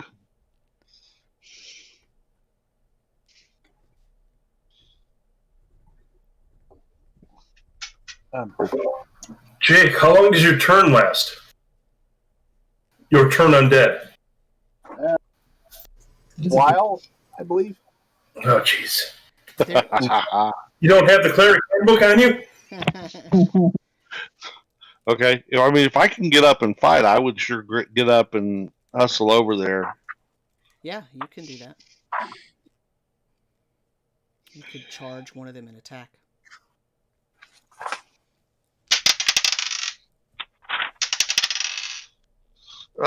Disappointingly, got a 10. Yeah, that's not going to hit. Who else? So did they get another will save when they get attacked? During their turn, they will. Is it when they get attacked or if they get hit? I'll look. I don't know. I don't know. Look it up. I'll look it up. Jake- Leanise will Oh, go ahead, Leanise. You're shooting? we'll shoot again. Which one, 8 or 9? The one that I fired the magic missile at, so the one on the Okay. east, and that's a 19 total for 1 point of damage. Okay. I shot an arrow at the same one and missed. Okay. I also shot an arrow at the same one and missed. Didn't you say you were an archer? I know, right? 0 for 3. Well, he says he's an How archer. much of a, Just Well, like how much of a bonus do you get to You your didn't arrow? say he was a good archer. Who's an archer? And the rule does state if they're attacked, jostled, or interrupted in any way, they get the +4. So it gets a +4. Jake, what did you do this turn? If possible, Jake will try to run up and charge number 8. Sure. I think you can make it there. It's 25 feet. And will hit armor class 18 for 9 points of damage. Ooh. 9 points of damage. Yes, slashing damage. Yeah, you're using a sword, right? Okay. Correct. All right. Rekmit, what did you do? Did the two to the south get dispatched? Yeah, they're gone. Then Rekmit runs up to the top of the hill. The top of the mound? Yep. Okay. Give me a dexterity check for me. Well, that's never a good idea. I gotta look at my stats now.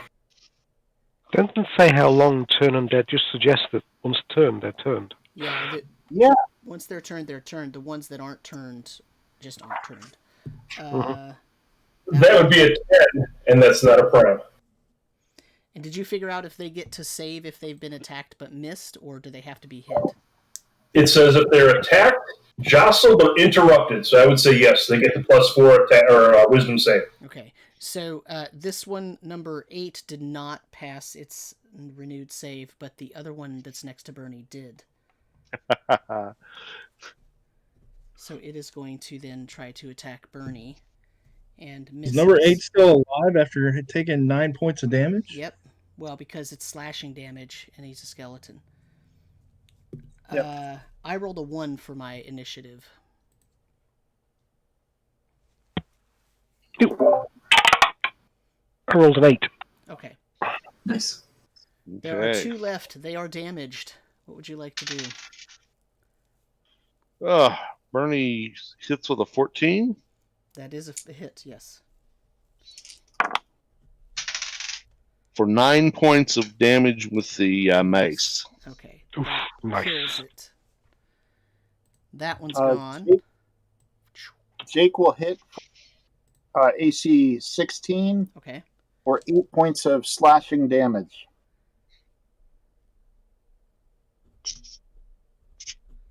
Okay, it's still up. Who's next? Trip went up next to Jake and tried to rapier attack and missed. Okay. Leanise will fire an arrow. You had Rekmit do a dexterity check and he failed, so did I fall down on my way up the mound? Yeah, so you try to climb up that mountain and you start kicking the dirt down so much that you just keep trying to climb up and slide right back down. Try to climb up, slide right back down for 5 or 10 seconds. You're doing that. Sweet. Leanise hit number 8 for 2 points of damage with an arrow. Okay. Almost so close. Gillian will give it another shot here. He's got to redeem himself. 14. That hits. Oh, nice. For 6 points of damage. All right. And it is gone. Finally. And so we are out of combat. And the rest of you look over and you see Rekmit trying to scrabble up the hill and sliding back down and trying to scrabble up and sliding back down. Covered in dirt, I imagine. You're what? Covered in dirt. Yeah. Dirt. So let's end the session there. Okay. And let's chat for just a few minutes. There's 2 things I want to talk about. One of them that I had in mind to begin with, and then one of them that came up during the session. So the first thing that I want to talk about is something that happened last session, and that is that at the end of the combat, and I didn't do it this time, but at the end of the combat last time with the goblins, I basically said, look, there's only about 4 of them left. It's pretty clear that you're going to win overwhelmingly, so let's just call the battle.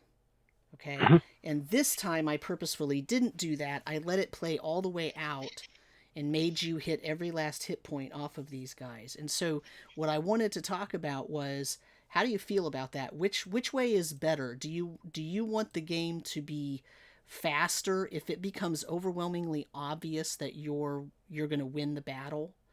Do you want me to call it, or do you want to take every single move possible and run through every round? So Well, I'll say that I think you made the right call both times. yeah, Yeah, I was going to agree with that. Okay. I think it depends on the size. Like for this, because I do like going through every round, even if they are learned, because they get the chance to save and things can play out. But I think last time when it was near the end of the session and there were still quite a few goblins left, I think it was definitely the right call to cut it short there. So I think more of like a case by case basis. Okay. It is. Plus, didn't the last session I had them all under lure, so it was kind of like they were just coup de grace? Yeah, basically. Right. Yeah, So I think- that's what I Yeah. said. But the thing is, like, I didn't make you roll the 2-hit rolls, and Right. they would have you would have maybe missed, and they would have had a chance to save. So there was a few stuff we skipped there just because I said, well, look, it makes sense. You've completely decimated the other 12 goblins. You're probably going to kill these, right? I still like the idea that you pretty much, as the CK, kind of got to run it how you feel it's going to go. Right. Like, this time they were from different angles. The lure was pulling them in, but we still kind of attacked. Burnie still went down. So I almost think I'd leave it into your court, just kind of play it the way you think is best, because I think both of them have worked kind of well and kept everything engaged, which is, I think, the most important. Right. Yeah. Yeah, and I think for last week too, right? We'd actually said we're just going to basically take them down one by one. And I think we'd So already really- pushed a late at that point too. Yeah, it was late too. Right. Yeah. This one we didn't, and when a couple of us took hits, so if they had got out and had hitters, right, a couple more could have gone down quite easily. Mm-hmm.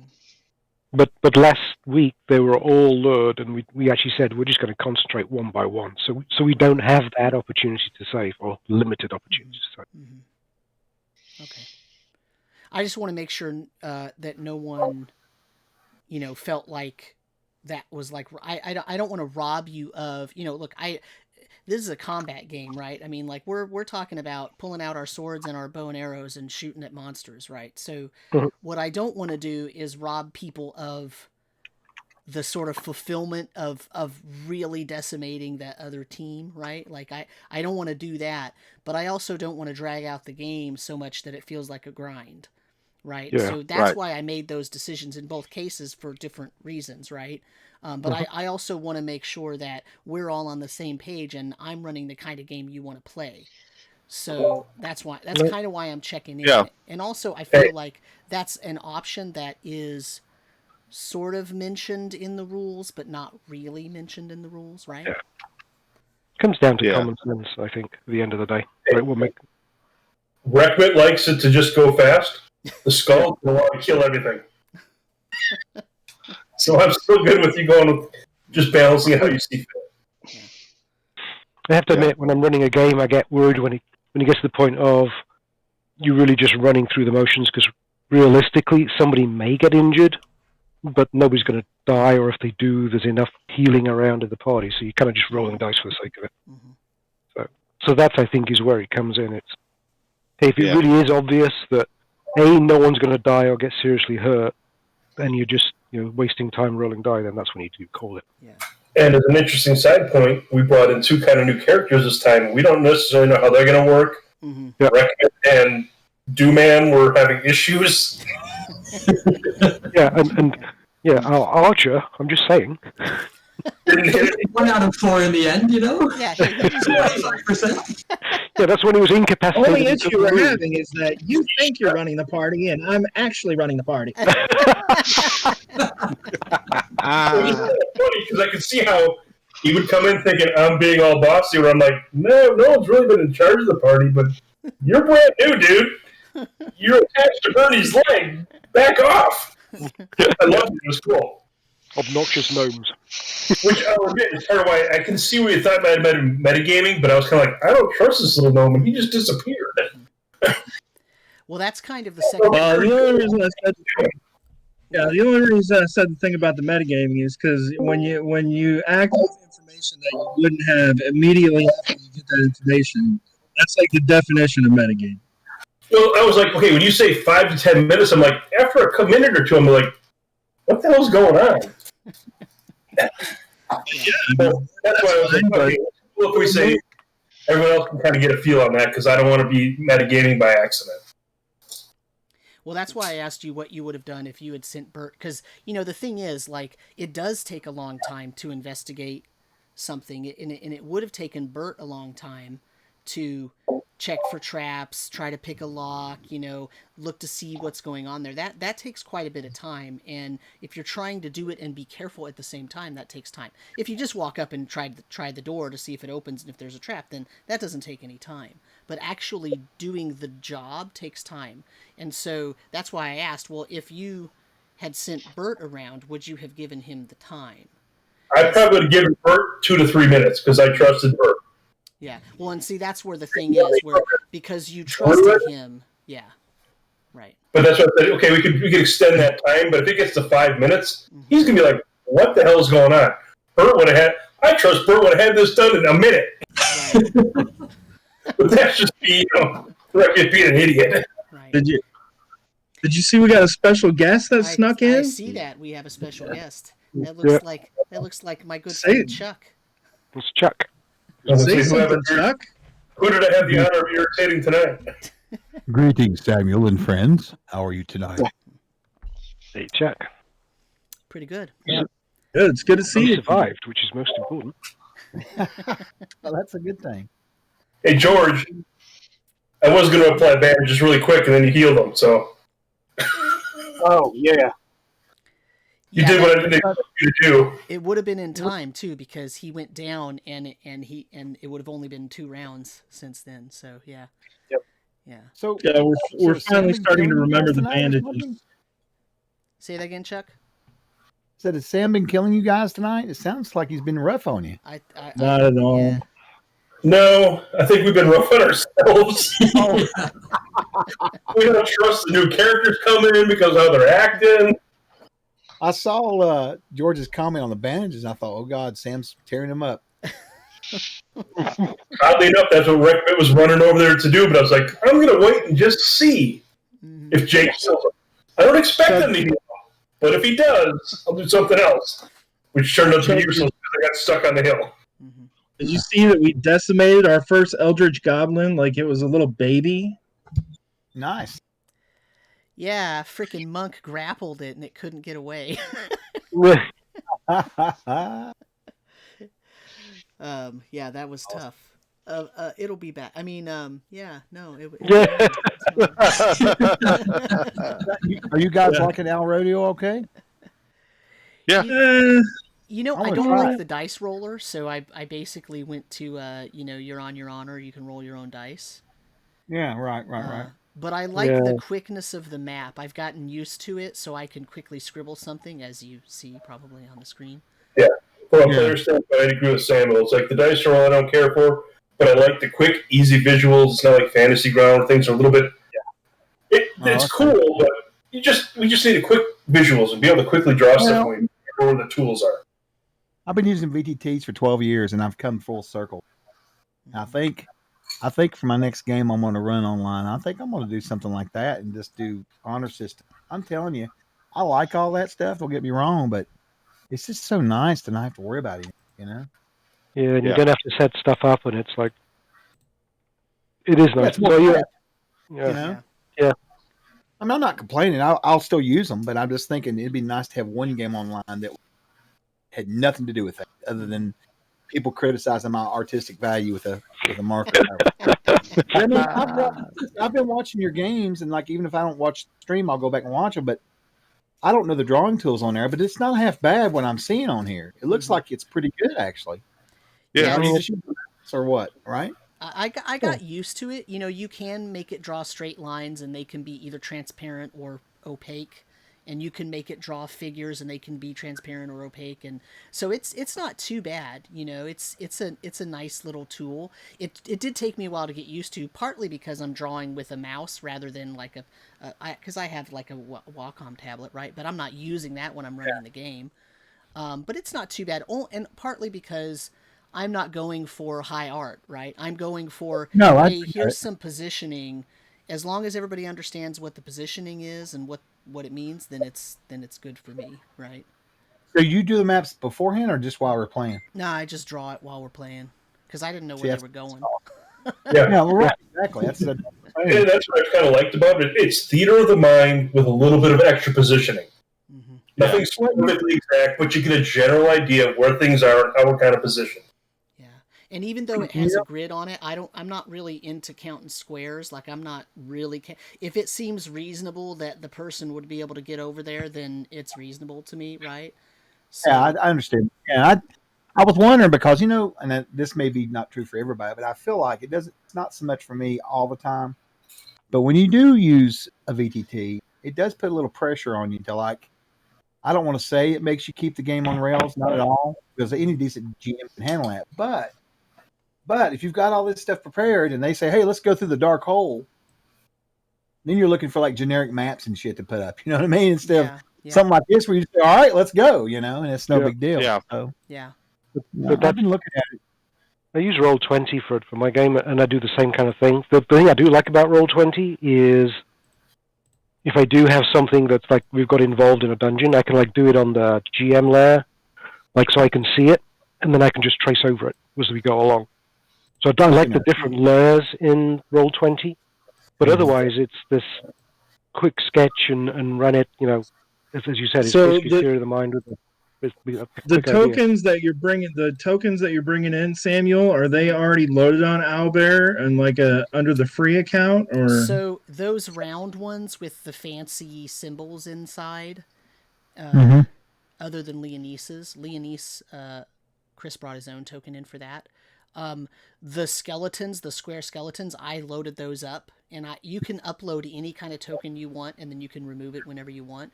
But it does come with some free, generic tokens. One has a fist for the fighter, and one has a shield, and one has a sword, and you could see Burnie's Gillian's is arrows. See, it's a bow and arrow, right? That's the generic tokens that they come with, and you could see Rekmit chose a skull one. The Burnie character has the compass rose, and Trip has a leaf. So is there a limit for anyone to put in cut, or is that something you have to pay for? I do not know if there's a limit. I currently have 1, 2, 3, 4, 5, 6, 7, 8, 9. But you got a paid version though, right? I have 22 I have 22 my own token loaded up here, own tokens, because I run 3 different games using this. Or I have run 3 different sessions using this. Okay. Wow, they can handle it. Yeah, but I have a ton of maps uploaded to this, and as long as I'm using the same computer, it remembers me when I log in. I don't have the paid version. I do support them on Patreon. I spend $1 a month or something, but it's not a pay. That's not I don't have any kind of special hooty hoo. So in other words, you're saying the free version is just yeah, the free version is what I'm using. So yeah, it's yeah, I want to try it out because I watch you guys and I'm just thinking so nice to do theater of mind with that, because when I play I actually have 2 face-to-face games. Wow, COVID. I guess it's either people are just tired, yeah, and so it's just worked itself out at the house or whatever. But we use Fantasy Grounds on TV wall, but literally all we use it for is token placement and maps, and that's it. I don't even do images no more. I put them either in a Facebook group or in Discord. So because that's a pain too. Yeah, I run a 5e game on Roll20, and it's the Rime of the Frost Maiden actual Wizards of the Coast adventure, right? Yeah. And so I bought the Roll20 module for it, so it has all the tokens and character sheets and everything all in there. And I like that. I like that aspect of it, because in that group I'm playing with the players I have. They really like all the maps, and they like all the special bells and whistles. They love that, right? And they're really big 5e players. And I'm not. 5e isn't my favorite system. Nothing against it. It's a great game. If you love it, that's great. But for me, I would rather have a more simple theater of the mind style, kind of setup like this. You could do a quick skirmish, and we've got 6 PCs, and we had I had 11 creatures on the map and 6 PCs, and we did that battle in about 40 minutes. Yeah. So, how many? I play in a couple of games that are almost purely theater of the mind, right? Run on Zoom, no VTT at all. There's occasionally an image will come up in the Zoom chat, right, for something, just to kind of give you some reference point, but otherwise it is all totally theory of the mind, all rolling your own dice on the honor system, right? Which is why because of that, that's why I have the dice tray here and a bunch of dice on my desk. Because that's why this is for Steve's game right here. I have my dice right here for Steve's game. Right. Which I haven't played in like 4 months. But I'll say things. We can't all be in person. I think this has worked really well to keep it theater of the mind, but you get just a little bit of visuals. And just like with when I rolled a 1 and tried to kick a rat, it fell on my butt. I like to play out that. Yeah. I love the fact that I fail, and if he wants to give me some kind of real bad thing, cool. I'm going to role play it over like I fell down, I'm prone, and I almost fell in a pit. I think that's cool. I've run games. I have another game that I've been running for about 3 years online. That I've been doing it with you roll your own dice and you're on the honor system from the beginning, and with no maps whatsoever. We meet on this like Zoom, right? And so we can see each other, but we don't have any maps or anything. And in that game, I basically just said, look, you're rolling your dice. I don't imagine anybody wants to cheat, right? Like, you're not going to roll an 8, say you rolled an 18 every time. Like, most people aren't going to do that. Well, even if they do that, like you said, they're not going to do it every single time. Eventually, they're going to be like, I better not do so much. So it ends up being the same thing anyway. It's like, I roll a 20. Oh, I rolled a 3. It's like they're going to eventually try to balance it out so they're not caught. Exactly. Hey, I almost felt bad because I rolled a 3 on the die 20 and then rolled 2 10s on the freaking die 10 for initiative. I was like, are you kidding me? Make sure this is the right roll. So in one of the games I play a ranger, and it's swords and wizardry, right? So old school stuff. And it's like they just give up on me because I rolled so many 6s on every check I get. Yeah. I have a reputation for being the useless ranger. That happens. I've got one. A new group of kids I'm teaching on Sunday now. They've never played any RPGs ever, just video games, and 2 of them has played Magic together. They're late 20s, 6 of them. And one of them wanted to play Ranger. And the other day I said, I'll tell you something. You sure as hell aren't Robin Hood. He's lawful good. All he worries about is loot. Like stealing from everybody, not to give to the poor, to give to himself. And I'm like, he's Robin the Hood, is what he is. Yeah, Robin the Hood, exactly. They're loving it. They've never played anything, so they said, I want to play D&D. I said, sure. They're like, well, why is it Castles Crusades? Because that's like the improved version, right? And they kind of maybe said that, but anyway, they've been having a blast though with it because they've never done something. So it's nice having a new group like that because like during the week. They constantly spam our little Facebook. Constantly, so excited. Yeah. They went out and bought all this dice and everything, and I had, I've got like 10,000 or something at the house where I used to collect them. So you can even have sets, and then of course they're going out. Oh, it's just so funny. It's cool, man. I love it. I have a game I play with the teenage sons of one of my coworkers. She mentioned to me one day, my boys, they'd love to play D&D, but I don't know if I want to let them, they'd have to go to these other people's houses and all this kind, she's very, very protective, right? And I said, I play D&D, I can teach them how to play, Yeah. And so I've been running a game for them for about almost a year now. It's really intermittent because she doesn't let them play during the school week, right? But they're very they don't read a lot of fantasy because they only read books that their parents approve of, right? And so since the parents don't really like fantasy, that's just not part of what they end up reading. And they don't watch a lot of TV and they don't play video games. So I have these like fresh teenagers who know very little. I mean, they know some pop cultural stuff, right? But they don't know a ton. And it is so fun watching them just react because it makes me feel like I felt in the early 80s when I was first playing, when I was a teenager, and I was like, oh my god, this is fantastic, because while I had read fantasy books by that time, there was not, it wasn't like today where there's a ton of movies and a ton of television shows and a ton of video games, and like that just didn't exist back then. So it's so fun for me to watch them like experience what it's like to meet a vampire and what is a manticore, and it's fun because just they're having such a fun time. It's awesome. Good.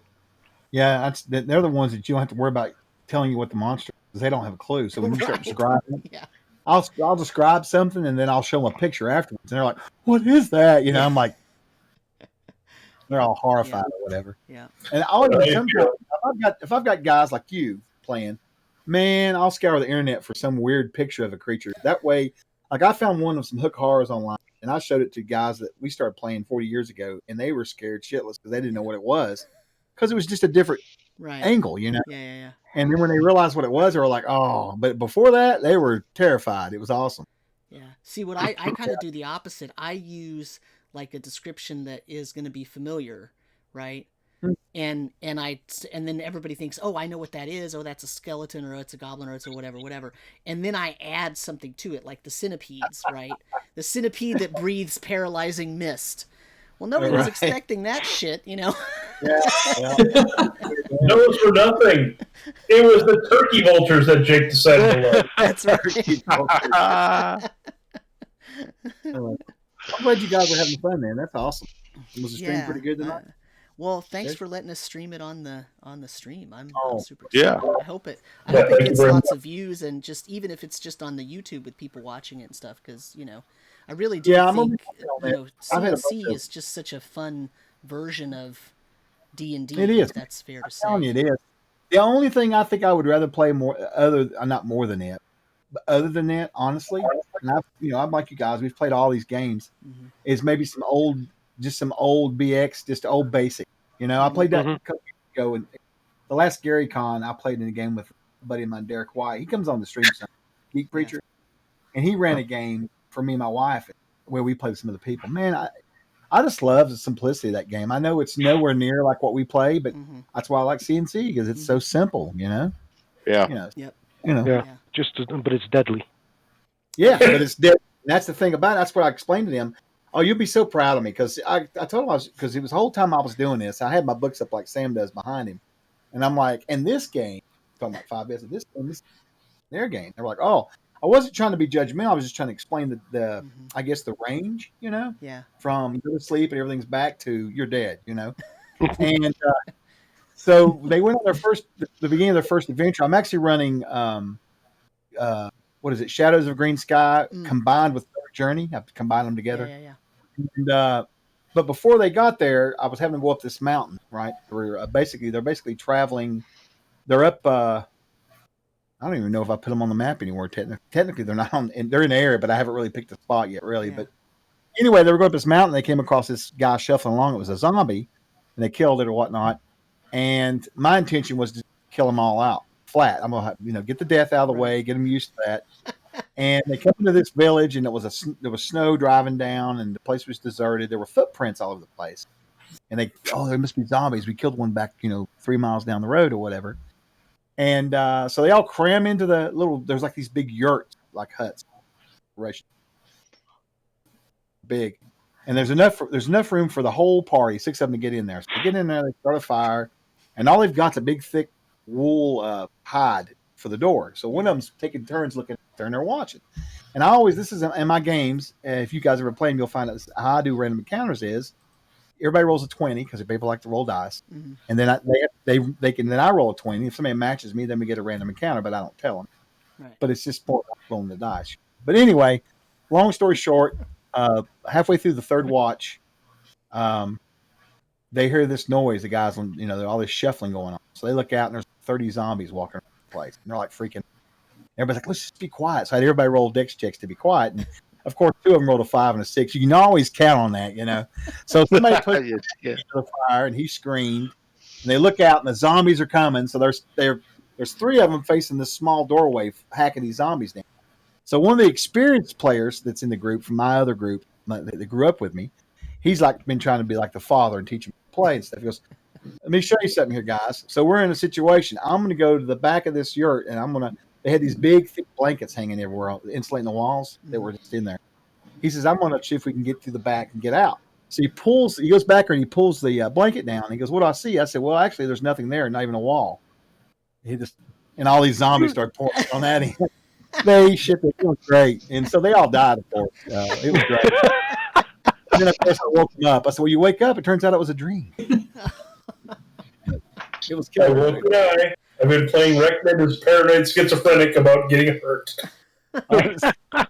Yeah, but I mean, they had to get that out of their system. And now they're like much more careful. Now they're like, it's a squirrel, and I'm like, that's better. because I tell you, and I'm not knocking any additions or anything, but I'm telling you, when I started playing the newest one, I had switched. I'll go ahead and do this public since we're streaming. I'll admit I am shameful to admit it, but I stopped my CNC games because I loved the 5e rule set in Fantasy. It was so automatic. I could get brand new people that had never played, and they could learn so fast using that technology in the game, and it was great. But the first time that I ever sent a couple wraiths against players, and they laughed, and I thought, laughed, and then I discovered rules as written. Oh man, I was like, by the time I got done, 8 years later, I quit because I had homebrewed the shit out of it to the point where I was playing CNC anyway, and that's the truth. Yep. So what am I doing? I just one day said, you know what? Right. I was running about 5 games that time during the week. I said, guys, we're going to switch back to CNC. If you don't like it, it's fine. If you want you to try it out, because I thought, what's the point if I'm going to homebrew it that much? What's the point? Yeah. I was homebrewing the crap out of it.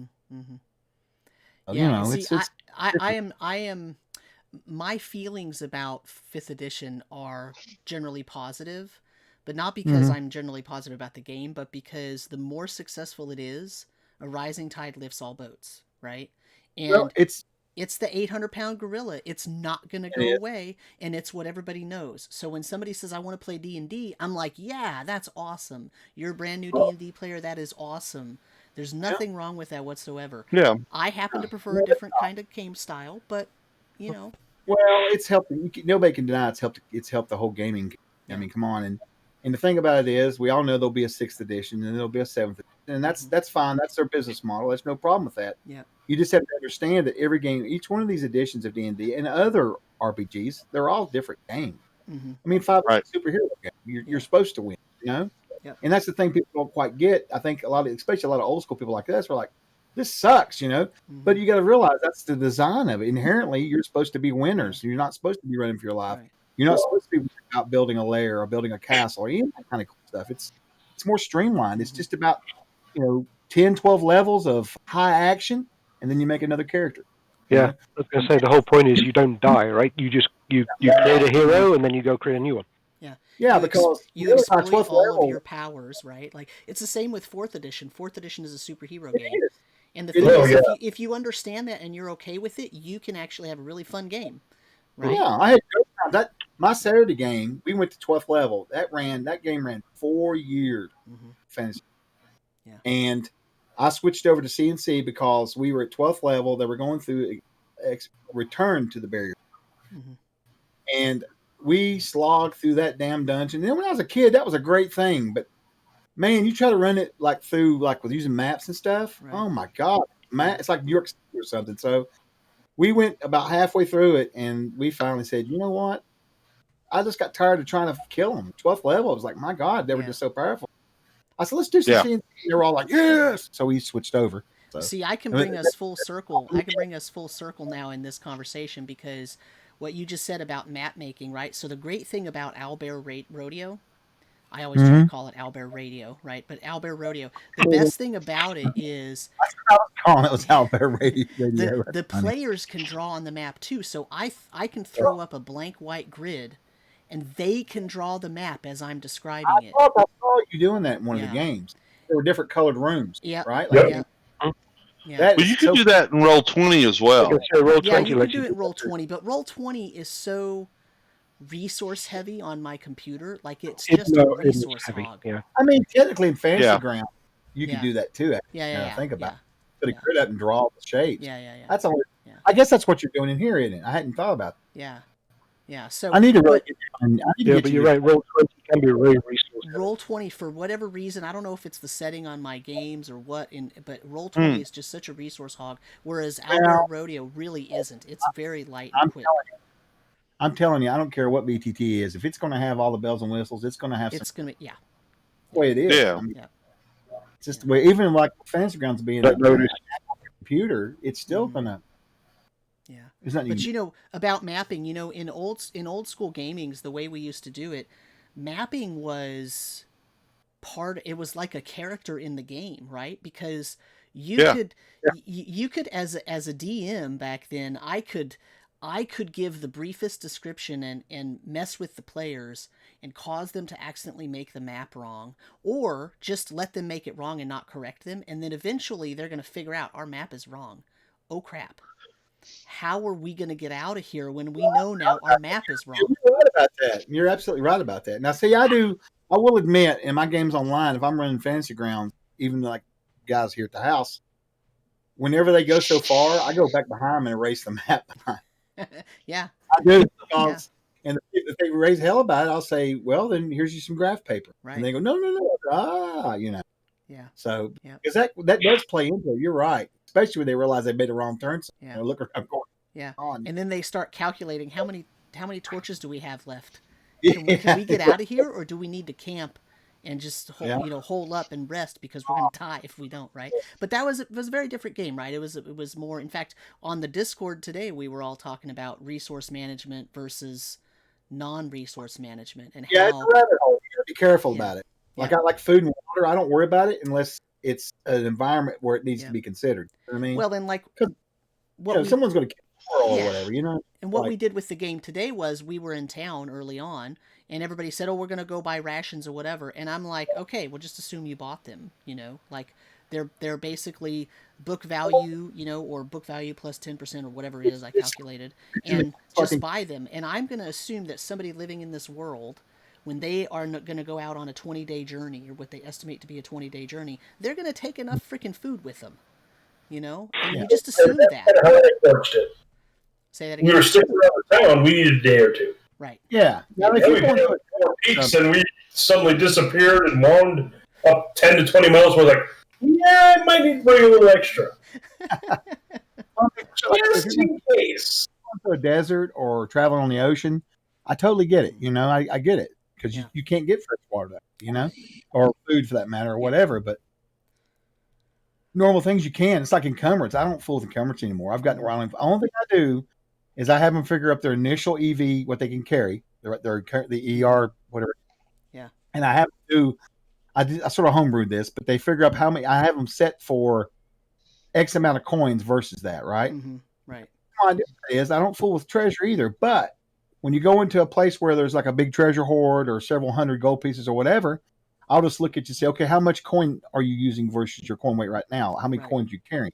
And then that way they know, well, shit, we can't carry this out. Yeah. Right. You know, if it's a giant, like, you know, altar made of macrolite or something. Yeah. But if it's just coins, that's one of the things that people tend to like say, well, you just take it with you. And I thought, you know, I want to enforce encumbrance, but I don't want to have to make it a job. I thought that's what I'll do. Yep. I'll set the coin encumbrance. And then that way they know they have to go back and get a freaking wagon or whatever and haul that shit out of there or pockets up and go on. Yeah. And they did that last week when we played. They had to leave a bunch of treasure behind. They were so mad. And I was like, well, go back and get it. Yeah. You know, yep. There'll be a bunch of hookaras living there when you go back, but you go.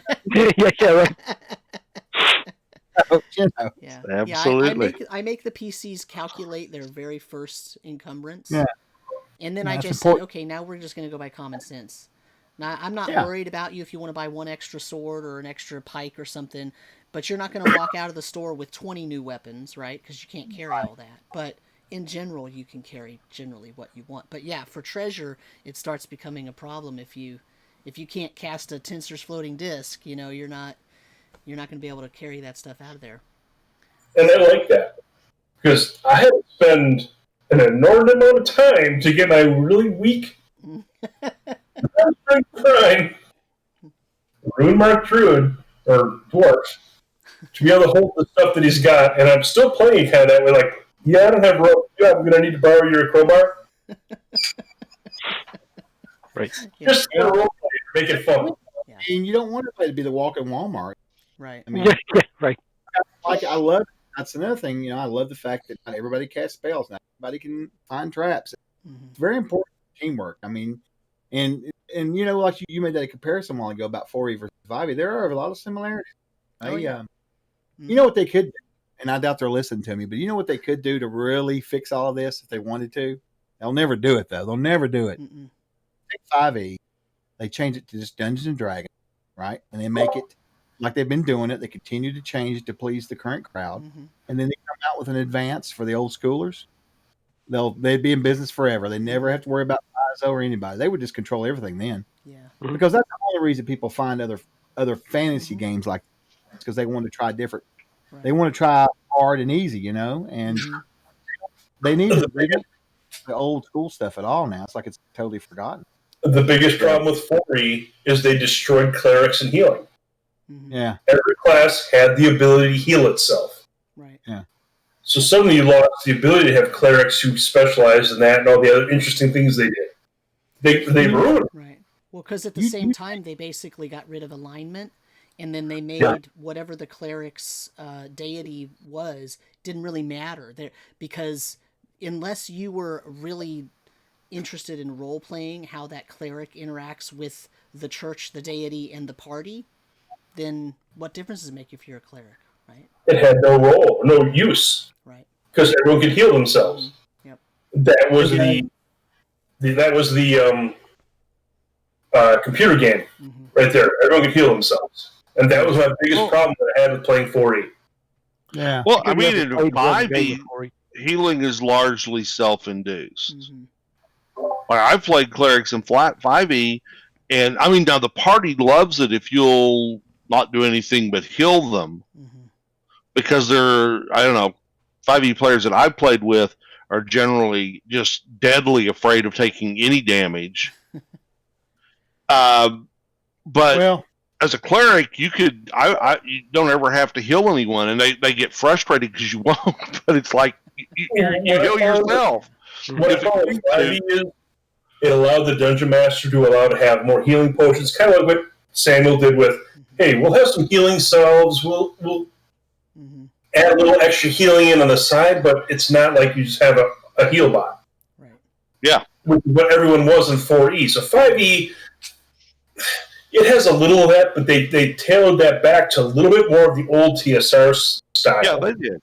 Well, unless you're a dwarven cleric, then it's game over with. You cannot kill them damn characters for nothing in it. Hey, dwarven clerics, they're immortal in 5e. I'm telling you. The problem with really? That's my next character then. For me, the problem.